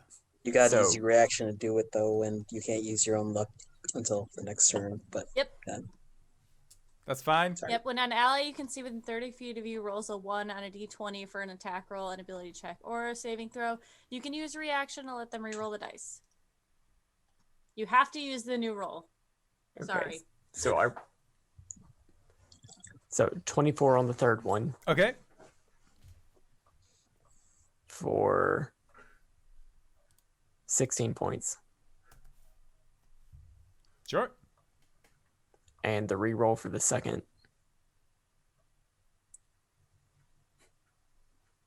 Natural 20. Womp womp womp womp. Double that damage, including Hunter's Mark. Hey! 29. Holy shit. Okay. The baby boy!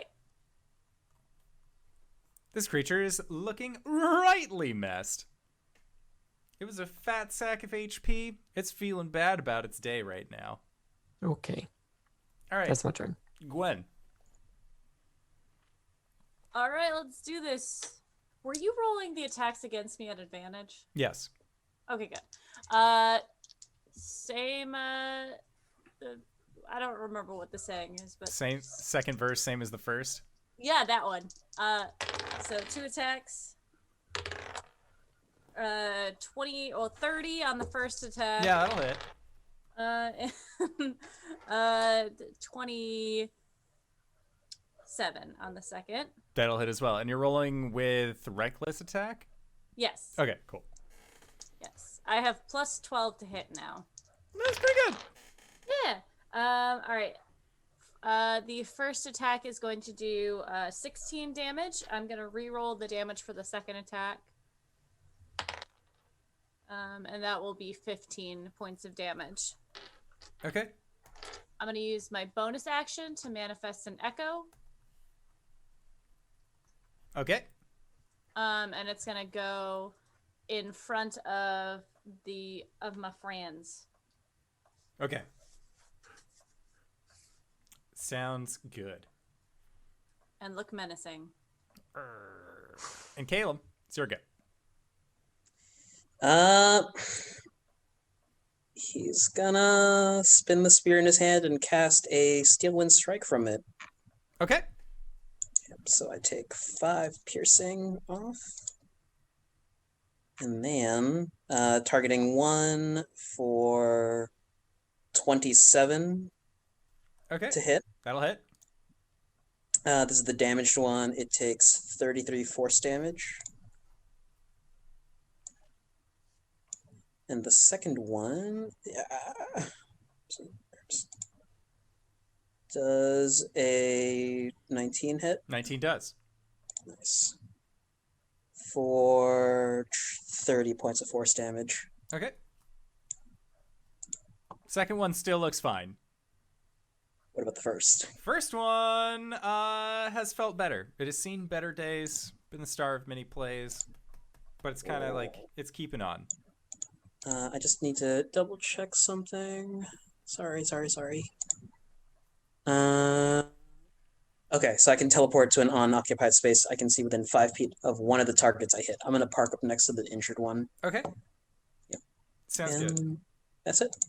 Okay, so it is then the Thrynax's turn, and it is going to strike out against Gwen. It likes rolling with advantage. Does a 18 hit you, Gwen?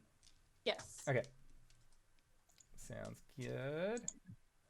Where did the other dice go? There it is. That is 4.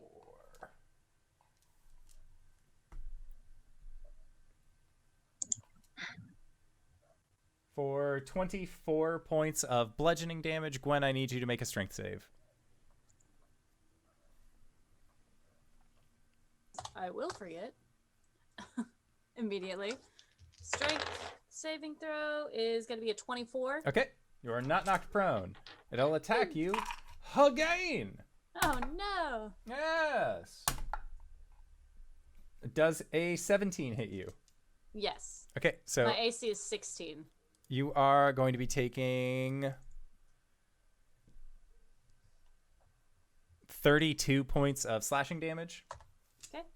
And then it is going to take a bite out towards you. And it'll hit with a 30. I mean, yeah. Should, realistically it should hit. Mm-hmm. And then that is, wow, only 10 points of damage. Bludgeoning. It is slashing. Or no, piercing from bite. One of the 3 that is important to me. Yes. Gwen's looking upsetty. Okay.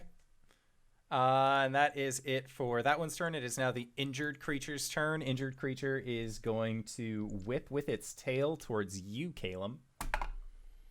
Does a 19 hit you? It would if I did not blow a shield. Okay. So it is peeved at you, but it is not going to focus its main efforts. It is still going to try and bite and claw towards Cori. That's a natural 1. Aha! On the claws, a 24! Oh, that will hit. Excellent! Finally! Cori, you are going to be taking 30 points of slashing damage. All right, I'm down. Wait. -7. Oh, well then I'm not down. Ooh! Gwen clutch. Between the two of us, we both have reductions to that damage, so I'm still up with 6. All right. Oh. And that was its turn. Next up, Cori. All right, I'm gonna do a con save for my hunter's mark. Don't think an 11 makes it, because that was all you have to with con It's saves, half of the damage you take if it's higher than 10. All right, damage that I just took was 30, so 15. Reduced by 7, reduced by 10, or rather reduced by 10 total. Would have been 20, so it would have been 10. 10. 10. You make it, man, if you rolled an 11. Wow! Wow, Okay, Wowee! I wasn't expecting that. Okay, shoot. Well, in that case, I'm going to face step to the other side of it. I'm in my summer form, so it takes the fire damage, which is, I believe, my charisma modifier. I think so. I should know this. Yeah, it's my charisma modifier, so he'll take 4 fire damage. And then I'll go ahead and do some attacks. Okay. That's a 22 to hit. 22 hits. All right. That's going to be 12 slashing damage. Okay. And my hunter's mark damage is going to be 2. And then I'll blow a 2nd level smite. Okay, so you kill it on the first attack. Oh. Well then, Yes. maybe I don't use the smite. Should I use the smite? You were using the smite as you were going to kill it. Yep. So before it is confirmed dead, you were using said smite. That was how I took that's it. fine. So, You hit it with this divine energy as it busts open from this radiant damage. There is a cloud of spores that shoots up. So Caelum, Cori, and Gwen, I need you all to make a Constitution save. Is this poison? This is a poison. 23. 23 saves. All right, add 4, those who are near me. Nice. So 22. 30. Yeah, you all safe. You're fine. Why did I bother? Sorry. No, it's okay. Oh, okay. I rolled a 19. All right. So, as its body like hits the ground and this cloud of spores grows up, or blows up into most of your faces, Arjhan, you being a ranged hunter, placing yourself towards the back. That was a good call. You did not count on these things exploding in the way that they did. The 4 of you actually see from this thing's carcass 3 small figures begin to start growing out of the moss. Whoa. I don't like that. I don't Figures like that. Figures that look like they're about to attack. They do look like they are a little angry. I do still have a second attack. You do. I'm actually going to fire my propulsion arm at the other Thrynax. Okay. That's a natural 1. Yip, and let loose the dogs of war. Gwen, do you still have a reaction that you'd like to donate to the cause? I don't think I think I used mine. Yep, to make sure that you could live. All right, that's fine. All right. Yip. Punches into a tree and then snaps back. All right, that's it. Okay. Next up, Arjhan. Oh, these little buggers just came out. How? See, one of them has like taken a rib from the inside of this creature now that it's dead and is using it as like a stabbing apparatus. I'm gonna focus on the other big one. Okay. Are these things humanoid? They look human-ish. Like they have like arms, 14. leggies. A 14 does not hit. 17. A 17 does hit.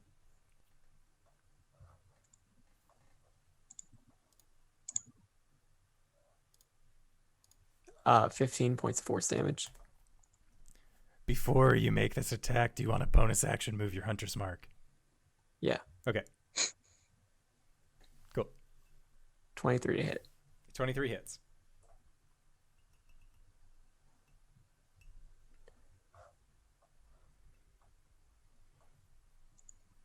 Nine. Okay.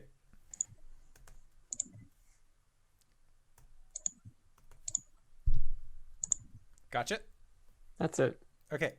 Gwen. Gwen, you just saw Cori drop one of these large lizard cows, and then 3 plant-like humanoid creatures just emerged out of its recently destroyed corpse.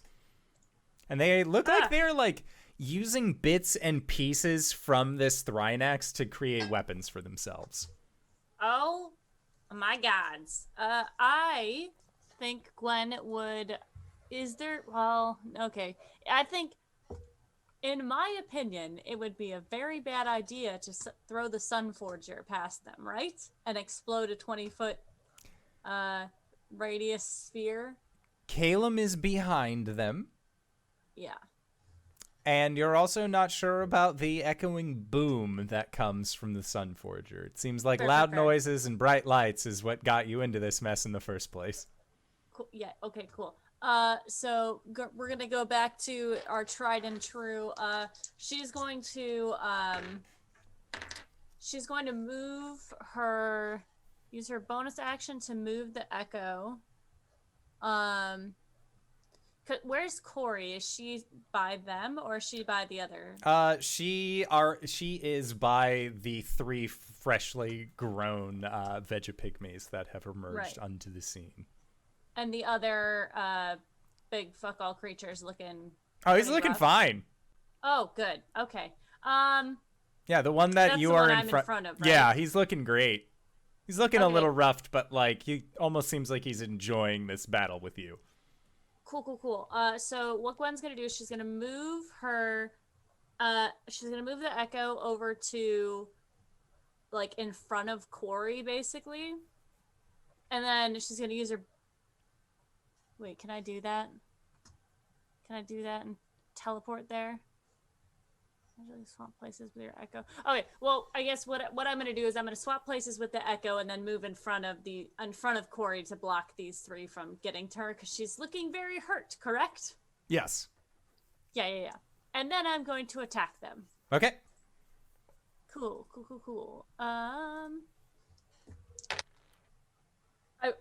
Does a 15 hit? A 15 to the little guys or the big lizard? Yeah. They Little does guys. hit the little guys. Oh, really? Yeah, they're small plants. Okay. And then I'm going to, two attacks. The second one definitely hits then. Rolled a 19 on the dice. So we're going to do 16 damage and Okay. 15 damage. Alrighty. This little thing disintegrates as you hit it. Ooh. And I will make sure Cori's like, she's doing the mom arm thing. Okay.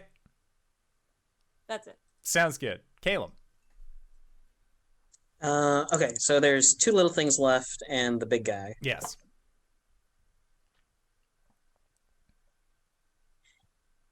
Cori can heal herself.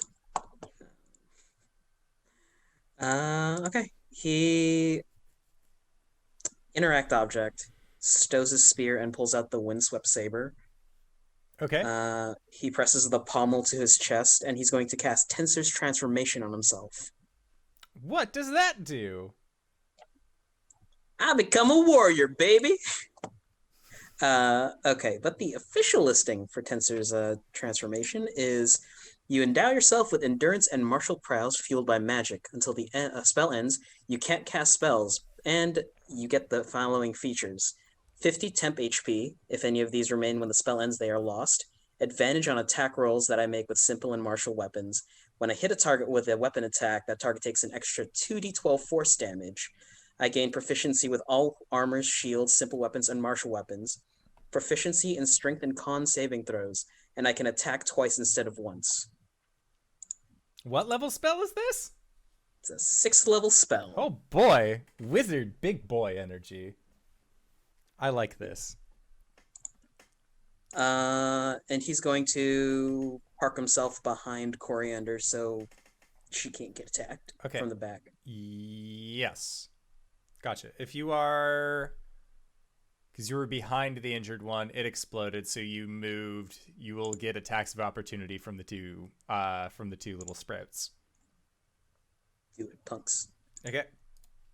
They are going to try using their odd fleshy spears. That's an at 1. Does a 21 hit you? Yes. All right, so you are going to be taking 1 point of piercing, 6 points of poison damage, and that's all it can do. Or no, it's 3 points piercing and then 6 points. Okay. Yeah. I make the save. Okay. Next up, the lizard cow that is currently fine. So in front of it is Gwen. Did you move to mom arm Cori? Or is the spirit mom arming Cori? No, I'm in front of Cori. The spirit is now in front of this creature, so Gotcha. it's going to. I mean, it basically functions as me. Gotcha. So there. its head kind of like pops back and it raises a tentative claw and goes to slash out towards the spirit. 18 on the spirit. It does not hit. Wow. The spirits have a 19 AC. So then it is going to try and bite the spirit. That is a But it feels 24. That hits. And they But only it have has like 1 1 HP, right? Yeah, 1 HP. So it is then going to rush up to Arjhan, seeing as how he is fighting by himself, and it is going to try and use a tail attack on you. Does it provoke from anybody? No, because you guys all went to guard Cori around the small vegetable people rather than worry about the big lizard. I thought they were... Okay. Arjhan, does a 21 hit you? Mm-hmm. Okay, make a strength check. Check. Strength save, sorry. 26. 26? Okay, you are not knocked prone, but you are still going to be taking 38 points of bludgeoning damage from this tail. And now you... -5. And now you have a big ol' lizard on you. 20 on the con save. Okay. Next up are the two little roly boys. My little vegetation friends. And they are going to... Gwen, you have moved in front, so they are going to try and stab you with their little weapons. Does an 18 hit? Okay, so Yes, it does. Gwen, you are going to be taking 6 points of piercing damage and 4 points of poison damage. Okay. Gwen like looks at these things when they hit her, and she's like, "Ah, shit! I should have stayed with the other one. These ones are not that bad." And then the second one is going to try and stab out towards you with a 26. That hit. Okay, you are going to be taking 6 points of piercing damage and 5 points of poison. I am resistant to poison. So you would take half damage from the poison as well. Okay. That is all my vegetable friends can do. Next up, Cori. Okay. On Cori's turn, she's going to use her bonus action to move her Hunter's Mark onto the Thrynax. And then she's going to use her standard action to cast Bane on the remaining vegetable people and the Thrynax. She can do this on 3 people, or 3 creatures within range, which is 30 feet. Okay. They need to make charisma saving throws, but they're looking to beat a 17. One vegetable was a lot more handsome than you gave him credit for, and he succeeded. Well done. But the Thrynax got a 13. It has a -1 to charisma. All right. Those who fail must subtract a d4 from their saving throws and attack rolls. Okay. What this looks like is their own, like, she kind of like takes out a hand and just curls it like this, and their own shadows come up to just kind of like tangle up their legs and trip them whilst they're trying to attack. And that's all she can do on her turn. Ma'am? Metal. I'm here for it. Arjhan. A big old dinosaur covered in moss ran up to you, and you just saw that when they die, they explode into poison and more dudes. Okay, I am going to jump up in the air. Okay. Out of its range. It's going to make an attack of opportunity against you with its tail. So that is a 26 to hit. Yep. I need you to make a strength save. As you take 15. 15, so you are going to take 36 damage and get knocked prone.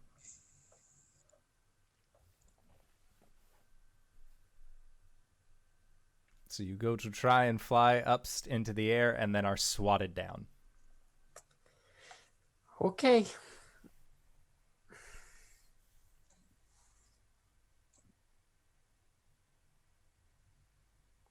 How big is this thing? It is a huge sized creature. Okay.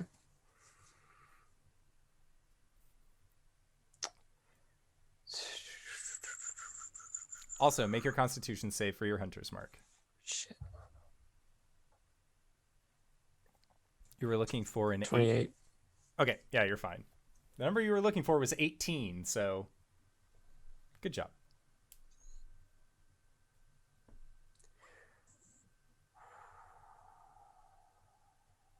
Hold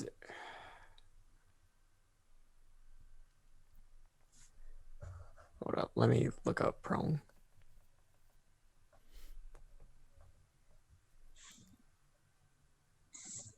doesn't do anything to your attack. Yeah, it does. Does it? Creature has disadvantage on attack rolls. And attack rolls against them have advantage. But As long have as you they're moved? melee. Yeah, only melee attack. I attempted to move. Yeah. He Can tried you to use half fly your up movement and to stand away. up? Indoor? Yeah. Okay. I stand up.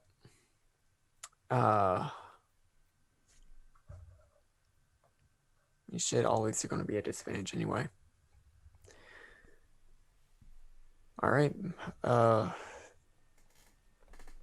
3 attacks. Oh, was that attack roll at this or not disadvantage? But do you include a bane? The Bane, right to the damage, was... Not to the damage, but to the attack roll. Oh, to the attack roll,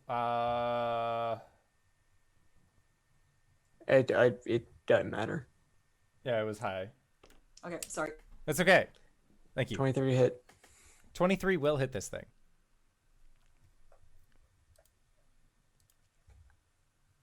16 to hit. A 16 just hits.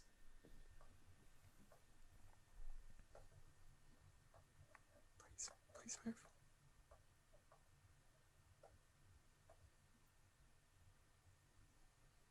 Another 16. 16 also hits.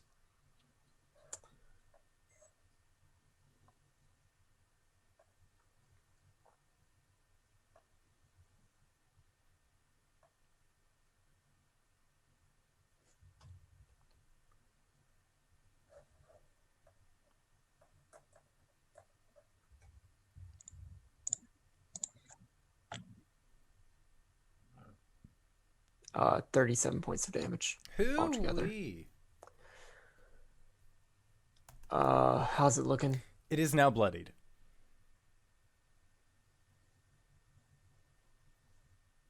Action surge. Okay. Pop, pop!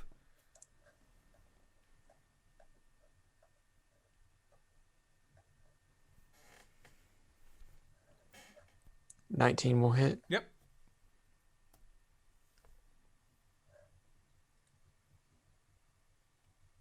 Natural 1. That's not going to do it.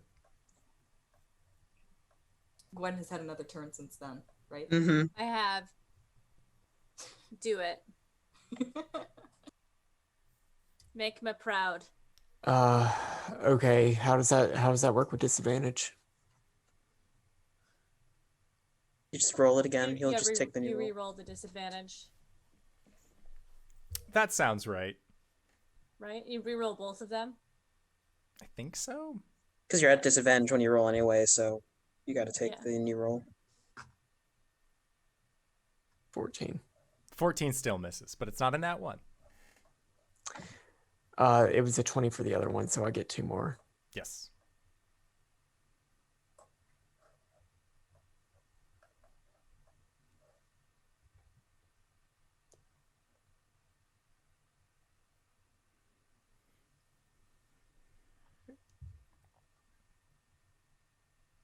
$27. 27 hits.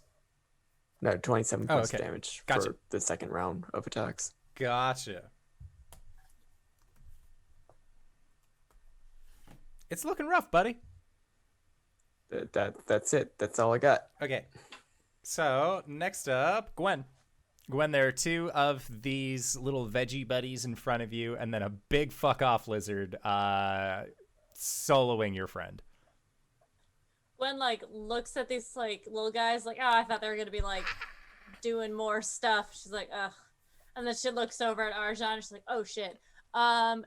She is going to. A versatile weapon can be thrown, right? Yep. Or no, Cool. versatile weapon is that you can use it one hand or two One hand. or two-handed. Okay. Yeah, if it can be thrown, it'll have thrown Yep. on it. Oh, right. Okay. So Gwen is gonna take out her 2 hand axes and throw them at the big boy, Okay. while still protecting Cori. This large do it. chungus. Recklessly. Because why not? Does a 16 hit it? Just hits. Ooh, girl. Okay, cool. Second attack is a 25. Ooh, child. Ooh. Okay, these are hand axes, so they're not. And I don't get my rage bonus, right? Because they're not strength based. Hand axes. If I'm throwing them. No, you do. You do. Okay. Yeah. Yeah. So that is 6 plus 8. So that's 10 damage on both of them. Okay. 10 for one, 10 for the other. And then I'm going to wait, can I do that? Can I do that? I can second wind, but I can't Action surge?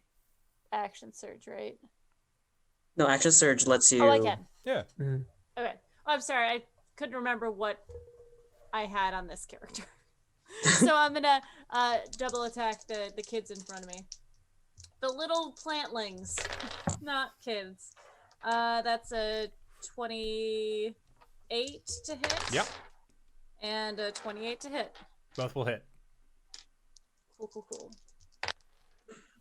I'm gonna reroll that damage. Okay, that one is 20 damage on the first one, Okay. and 14 damage on the second one. This thing has looked better. Oh. That's for sure. Still up. Okay, cool. Done. Okay. So, Caelum. Battle Warrior Caelum. Has Cori healed herself? Nope. Cool. I can't cast spells, so he's gonna grab her by the collar of the cuirass. Cuirass? Sure. Google Translate calls it cuirass or cuirass, and I don't He like grabs that. her by the corner, the collar of her breastplate, and just says, "Heal yourself." And then he's going to Blessing of the Raven Queen away from her to the giant lizard to make 2 attacks. Okay. Paladin, heal thyself. Heal thyself. Does ooh, natural 20. Blom, blom, blom, 8 points of slashing, Okay. 26 points of force damage. blom. Okay. Second attack is a 22. 22 hits. 6 points of slashing, 12 points of force damage. Okay. It's still up. Oh. Ooh. As he teleports away and gets up to the lizard, you just hear like what sounds like a seam tearing. Ooh. Is that the sound of you teleporting? Yeah. Nice. And then just whap whap. All right. It's now this guy's time to go whap whap, and you have just presented yourself as a nice, shiny, fun thing for it to slap with its tail. So go and try and do that. That's a 22 to hit. Hits. Okay, make a strength save.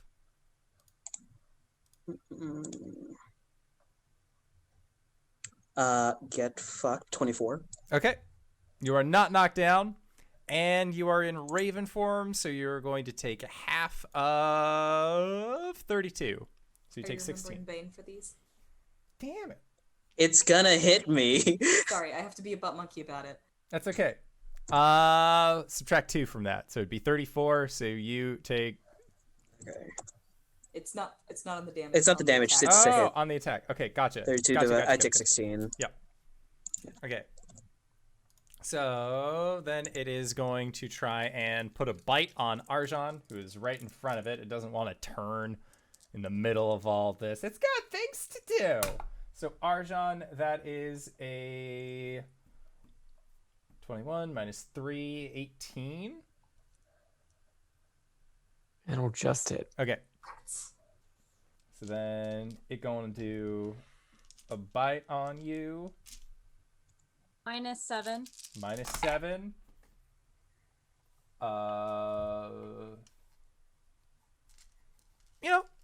18 points of piercing. And then it go and try and claw. Is that already reduced? Or No, it's 18 and then you subtract 7 from it. So 11 total. And then it's going to try and make a claw. Well, that's a nat 1. It's not going to hit you. 11 on my con save, Okay. so I'm good. Yes. So it has tried to do all of its things, but it has been unable to. Next up are the vegetable friends, who are going to try and strike out towards Gwen, who has turned her back on them. And they're going to try and just stab you. You used reckless, right? Okay. Yes, I did. Okay, so they are going to try and do a stab. That's a 14 hit. It doesn't. Okay. So the first guy, unsuccessful in his attempt. Second guy, does 16 hit. It does. Okay. So Gwen, you are going to be taking 5 points of piercing and 5 points of poison. Okay. Next up, Cori. Cori, big old lizard. Sure thing. 2 little vegetables. Is it possible to move away from the Vegemin towards Arjhan without provoking? You would have to use a disengage action. Okay, I'm going to Misty Step to the other side of Arjhan, so basically putting Arjhan between herself and the Thrynax, and she's going to pump 65 points of Lay on Hands for him. Okay. And that's my turn. Arjhan, you just got a healthy dose of paladin boosting.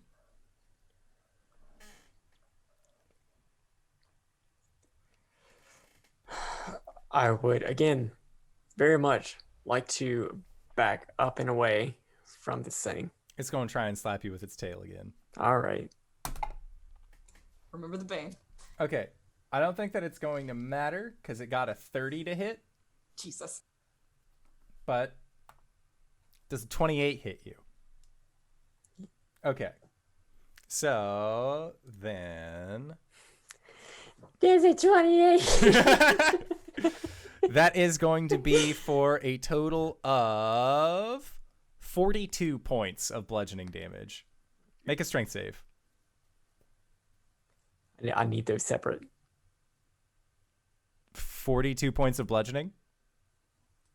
Oh, that was it from multiple attacks? No. That's just its singular tail. These guys hit really hard. Make sure you add +4 to this save.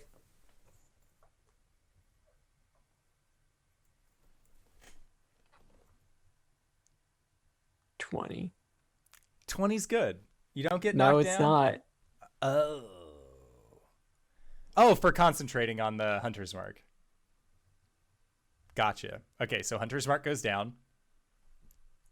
Strength save. 21. 21 is good.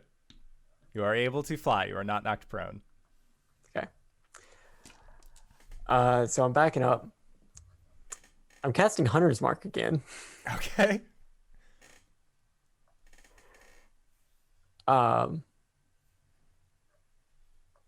Yeah, three more attacks.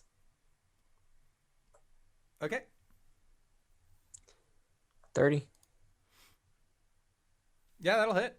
25 That'll hit. to hit, 30 and 25 both hit. 17 to hit. 17 to hit also hits.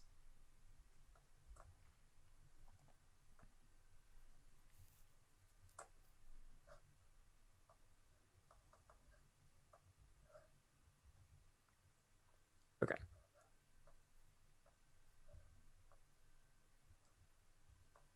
Wait, shit.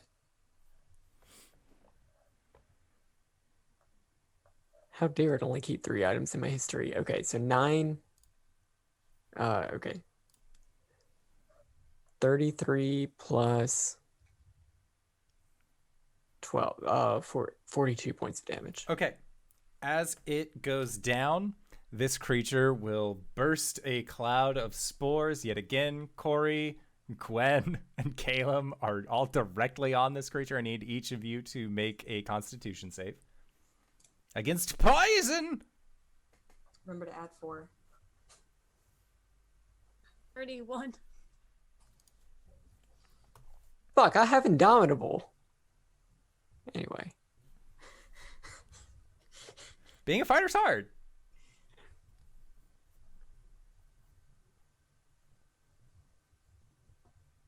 Oh, that was my turn. Yeah. What did everybody else get on that? So I have a. I hate that it doesn't factor that in. 25. Oh, right. 29 Yeah, you're on good. the con save. Nice. I got a 14. Okay, and Gwen, what'd you get? 30 something? Okay, so Cori, 31. Cori, you are the only one who is going to be taking this here poison damage. Figures. And that is going to be for 15 points of poison. I go down. As 3 more little vegetable friends erupt from the carcass of this Thrynax. So, then next up is, that was Arjhan's turn, Gwen. Gwen, there are a total of 5 of these little vegetable monsters running around. Cori Cool, has gone down. Yeah. Gwen is going to attack the ones in front of her recklessly. Get him. I keep looking up like I don't know what number I'm adding. That is a 21. Okay, 21 hits. And that's a natural 20. Blah, blah, blah, blah. Oh. Oh, Okay. buddy. Let's do the crit first. Let me roll that. All right, so that's 24 damage Okay. on the first hit, and then 20 damage on the second hit. All right, that plant person explodes. They are dead. Okay, you said explodes, and I'm like, Again? the first one didn't. Yeah! It's a Matryoshka doll! And I'll use my bonus action to manifest another echo, 30 feet away from me, hopefully near the other people. Okay. Sounds good. So, then next up, Caelum. Caelum, there are 4 vegetable men's still here. Cori has dropped. I can't cast spells in this form. You got health potions. I know. So Caelum attacks 2 of the plant people. All right. One is a 20. Modified? Modified. Okay. That hits. 8 points of slashing, 10 points of force. Sure. And then he'll spread the damage out. 26 on the next one. That'll hit. 10 points of slashing and 20 points of force. Okay. It is barely holding itself together, but it's still up. Cool. I'll let her suffer for a round. I'm going to park next to her. All right, sweet. Because it's time for all the pygmies. Mm-hmm. It's time for them vegetables, and they are going to try and attack you, Caelum. So, first one. Does an 18 hit? Yep. All right. They are going to deal 9 points of piercing and 3 points of poison. Okay, first one passed. Second one attacks you for a 15. Misses. Okay. And then the third one will also attack you. And that is for another 18. Hits. And then you are going to be taking 7 points of piercing and 3 points of poison. Next up, top of the round, the vegetable that is next to Gwen. They're going to try and stab you. That is a... At advantage. Yes. It's a 23 to hit. That hits. Okay, Gwen, you are going to be taking 4 points of piercing and 3 points of poison. Okay. Cori, make a death save. Okay. 5. That's a fail. Yeah, it is. Next up, Arjhan.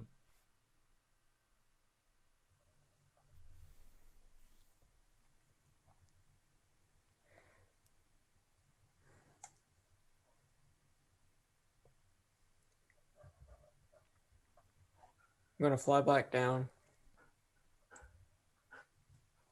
Pop a potion of greater healing into Cori. Okay.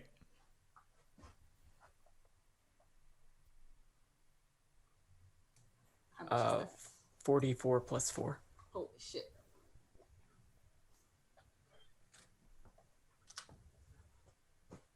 All right. Back and better than ever, baby. How do I still have movement? Yeah. Jump back up.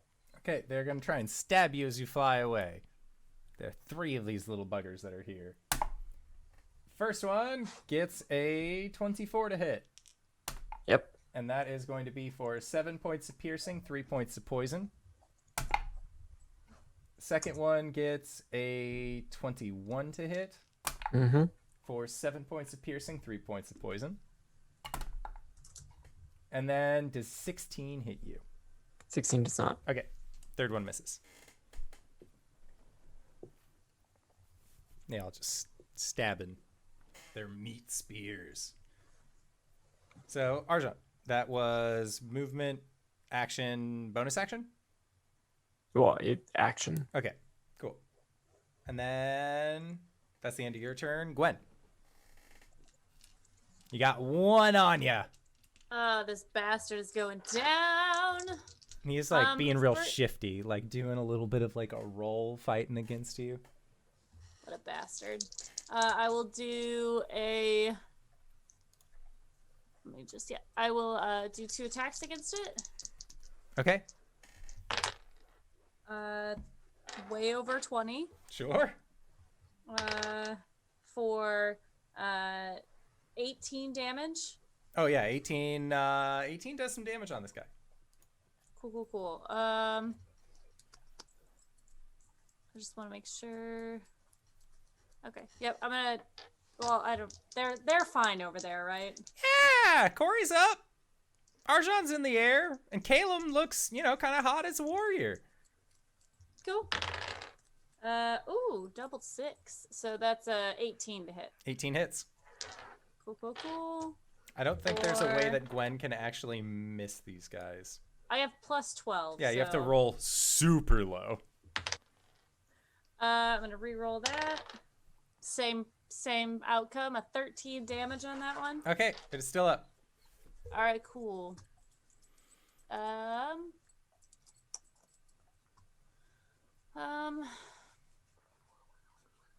Yeah, I guess that's all I want to do. I flip it off. Okay. It takes offense at this. Caelum. Cool beans. There's 2 left on me. There are 3 still on you. Cool. I'll attack the 2 damaged ones again. Okay. 1 for 25. That'll hit. 5 points of slashing and 20 points of force. It's dead. Cool. Natural 20. All right, I think that you just like on a basis have more than 3 dice that you're rolling, so this thing also dies. Can I for fun? Yeah, for funsies, roll the amount of damage. Yeah, so that's 10 points of slashing damage and Eldritch Blast! That 28 points of force. Yep. It's gone. All it is was dust in the wind. Like too long. Yeah. And there's still that third one that's hanging out. He will glare at it. It's going to stab you. Cool. That is an 18 to hit. Yep. Yarp. Caelum, you take 5 points of piercing and 3 points of poison. Well, that's all of the temp HP. Oh my god. Amazing. Next up is the vegetable that Gwen is still facing. It looks like it is putting on a hell of a fight. That is an 18 to hit you, Gwen. That hits. All right, for 7 points of piercing and 3 points of poison. Q. All right. That was it. Cori, you are up. There is one vegetable man in front of you and a very weak, rather tattered looking one that seems to be fighting Gwen. All right, I'm gonna stab the one in front of me then. Do it. Yeah. Natural 20. Okay. Why now? 16 Okay. slashing damage. Sounds good. Is it still up? Yes, it is. All right, I attack again. Natural 1. Okay, you miss it. It knows Dice what gods to expect. And they take it away. All right. I think that's all I can do.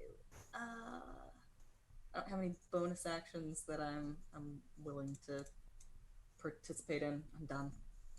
Good night, everybody. Sounds good. Next up, Arjhan.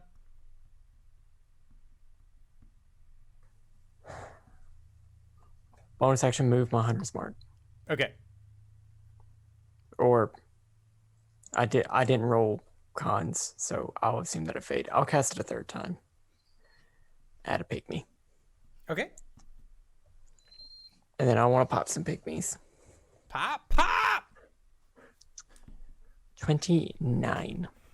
Okay, 29 hits.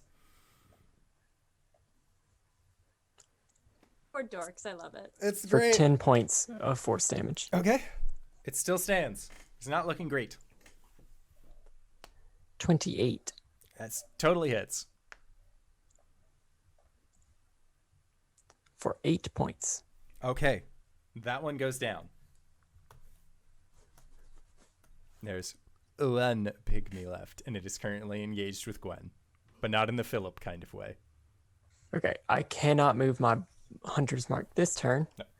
A 30 will hit it. Oh, yeah. Can you roll less than a 2? How about 17? Yeah, that'll kill it.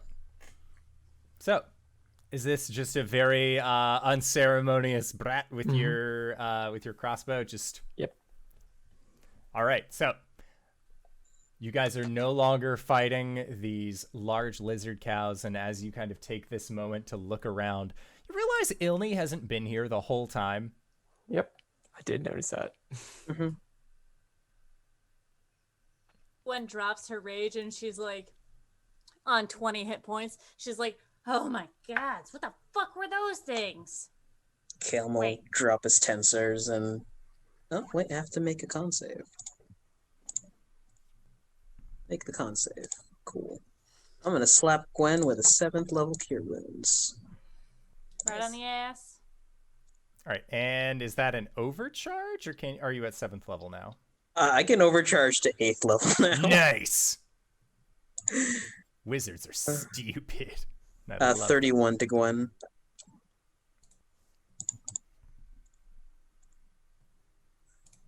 Damn.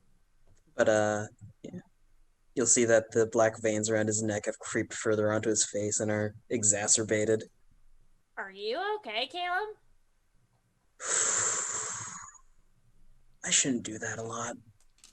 The fuck was that?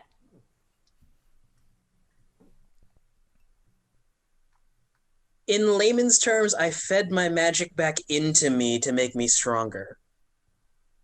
So you do what I did? Did you just rage out? But with magic. I mean, mine's magic too. Kind of. I'm sure it is. It's magic to someone. Is everyone okay? There's a rustling from the brush, and Ilni tumbles out and looks very disheveled. She's like, we need to go. Need to go very soon. There are about 4 Thrynaxes back there feasting on the remains of the creature that we startled while we were making our way. I suggest that we be a little bit more careful running forward. Is that all right with everyone? Fuck it, 5th level fly on everyone. Still have their heads? Okay. We all erupt in wings. Okay. Ilni has like dragonfly wings. Very large, very nice iridescent wings.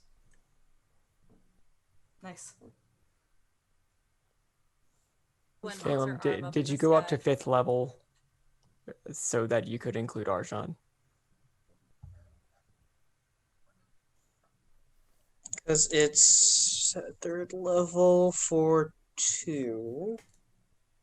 No, 3rd level for 1. No, I have to actually pass this at... No, that's right. I have to do Arjhan has 5th level Yeah, to catch everyone except for Arjhan. cool. goes. I think. I'll math it. Don't worry.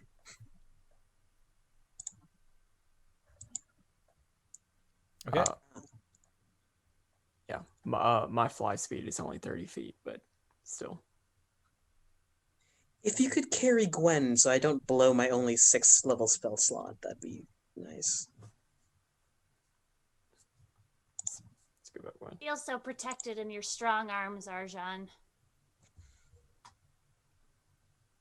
And you're seeing a lot of them. Beefy. Gwen's like holding his forearms. All right, and you guys are just like straight up into the air, away from all of this business? I retrieve my axes, BT dubs. Yeah. For sure. All right, so as you manage to disperse from the ground, pass through the canopy, and are up in open air, it's beautiful. Like, Summer Isle is gorgeous when it's not trying to eat you. This is a lush, verdant landscape that has almost a nice yellowish golden color glazing the top of the canopy itself, just from the rays of the sun passing down on it. And as you look from above, it looks beautiful. There are brightly colored flowers. You can see what you hope are herbivore creatures kind of like grazing on grass. No one really seems to be paying you much attention as you are mid-flight. And Ilni once again kind of takes point and says something akin to, I thought that I lost you a little bit back there when we all started dispersing, and then it looked like you ran through a shrub. And then I couldn't find you for a little bit, but it's fine. We're all fine, right? No one had any accidents they recovered from on the way? If I'm being honest, things got a bit dicey back there. I don't think I could handle another fight like that. Fair enough. Might have to be just a little bit more careful moving forward, if that's all right with everyone. Right. Buddy system? It's always a good way to not get lost. Oh yeah, absolutely. We do not leave each other's sides. And she'll nod at this. And as you all continue on your flight path for the next hour or so, you can see that 10 minutes. For the next 10 minutes, never mind, you managed to at least like scale over some cliffs that Ilni points out as like, oh, we would have had to like fuck around with those with our climbers kits. Thankfully, we are sailing over them. No issue. And when you arrive back down onto the ground, Ilni does a quick reconnaissance of the area to get her grounds again. But it seems like she has a general idea, at least, of where you are in relation to the Amphitheater of the Kings.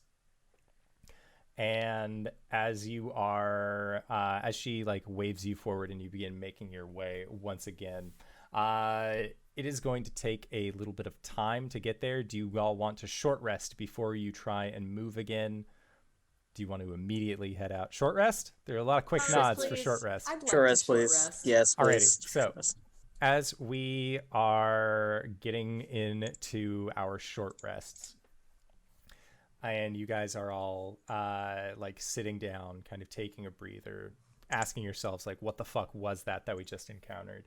You hear, or rather you see first off, that there is a pool of water that is near you that seems to start rippling almost periodically, and you hear off in the distance cracking and breaking noises of what sounds like old trees getting moved out of the way of something massive.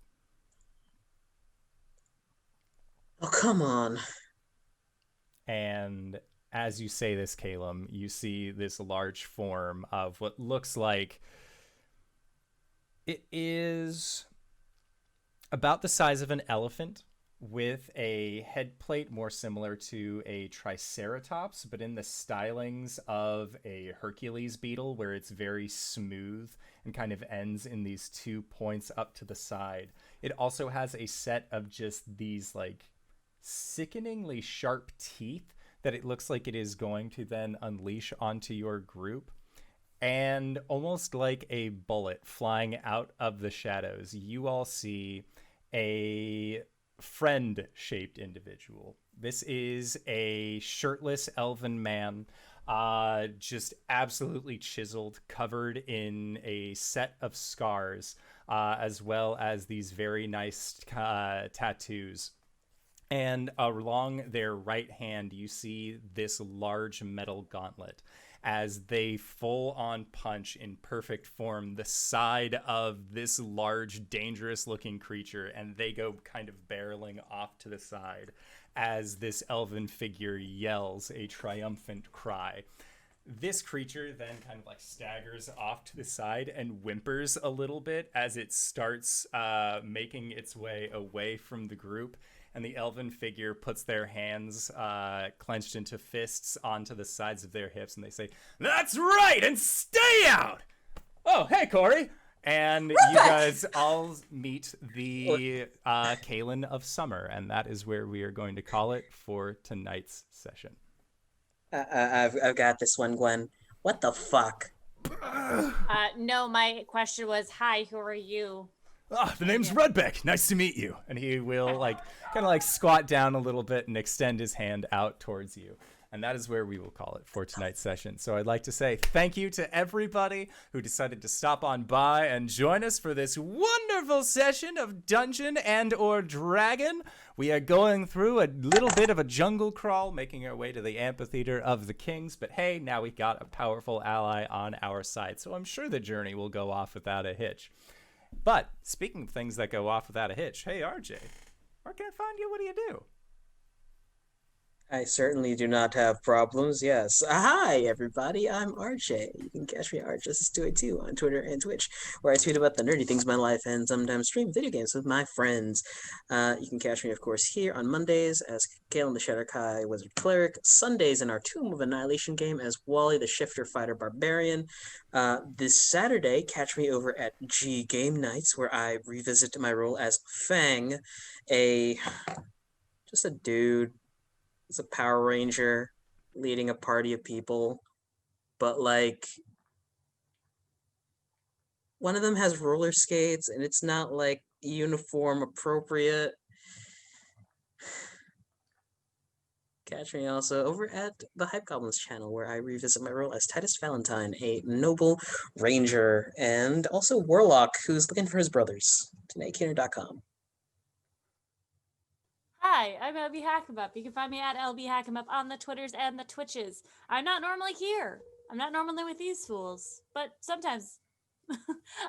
You can find me on Thursday on my own channel doing Thursday Night Terrors. We're going to play Monster Prom, which will be super fun. Hopefully I get to woo the person I actually want to woo and not be swooped by Polly. Is it Scott?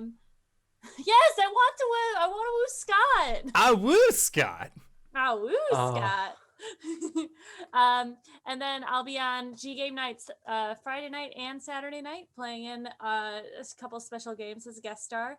And then I'll be off Sunday, but I'll be back here for Tomb of Annihilation that night. I will just be have traveled hundreds of thousands of miles or just thousands of miles. I don't know. DanaeKeener.com. Scott, you're so fucking... Hi. I'm Cyber. You can find most of my stuff at cyberwolf1201.live. No, that would break Twitch term of service. I play games on my Twitch. I play so bad and talk about the lore. Right now I'm doing a first playthrough of Bloodborne, and it's so bad, but I got 2 bosses down. I'm at the Bloodstarved Beast, and man, does that one suck so bad. Archives of that go to YouTube, youtube.com/cyberwolf1201.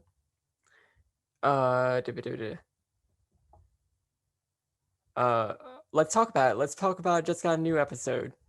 It's the COVID episode, so let's see. If you want to talk about that, it's up there. Check out jabroni.tv. Thank you, Indoor. It's got a whole bunch of really cool streamers doing really cool streamer things for the games that I'm in. You can find me here on Mondays where I play Arjhan. You knew that. You can also find me here on Thursdays playing Arjhan, but not as a player, as the DM for Tyrant Security. We're going off book, and there are vampires, apparently. So, yeah, that's fun. And not tomorrow, but next week, you can find me on twitch.tv/highshelfgaming. Playing in a Werewolf the Apocalypse 20th edition game, or 20th anniversary, not 20th edition. I hate that. Where I play a yoga instructor who awoos. It's fun. Yeah, DanaeKeener.com. I'm scared. And speaking of DanaeKeener.com, hi everybody, I'm Danae Keener. You can find me at DanaeKeener.com. I do nerdy drawings mostly related to D&D and a lot of things on this channel. I play as Cori under the Elgin Paladin on Mondays and as Baz the Drow Rogue Fighter on Sundays during our Tomb of Annihilation campaign. And this Saturday I'm going to be here on G Game Nights with these two nerds playing as Vivian Coyle.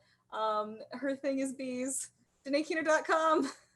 And if you've made it this far, you probably already know who I am. But if you don't, hey Acorns, what's up? It's me, your buddy, your pal, your friend, the Indoor Adventurer, the showrunner here at twitch.tv/Indoor Adventures. We do shows like this on Monday and Thursday at 5:30 p.m. Pacific Standard Time, or on Sundays at 7 o'clock p.m. Pacific Standard Time. If this is your first time joining us and you'd like to find out more about what we do here on the channel, you can go to youtube.com/Indoor Adventures to check up on all of the VODs of each of the games that we have played since the start of this show, or you can go towards where anywhere audio casts are made available for free. You can find us there under the same moniker. But speaking of things that are being made available for free, we are going to be going into our Patreon supported after show called Nights in the Courtyard, where we answer questions not only from the community but also from each other. So if you have any questions that you would like to ask either myself or any of these other fine folk, you can join us there for Nights in the Courtyard and we will do our best to respond. So once again, I would like to say thank you to everybody who decided to stop on by. Thank you to these wonderful players for putting up with my bullshit once again this week, and we'll see all of you guys next time. All right, everybody. Bye-bye! Outro!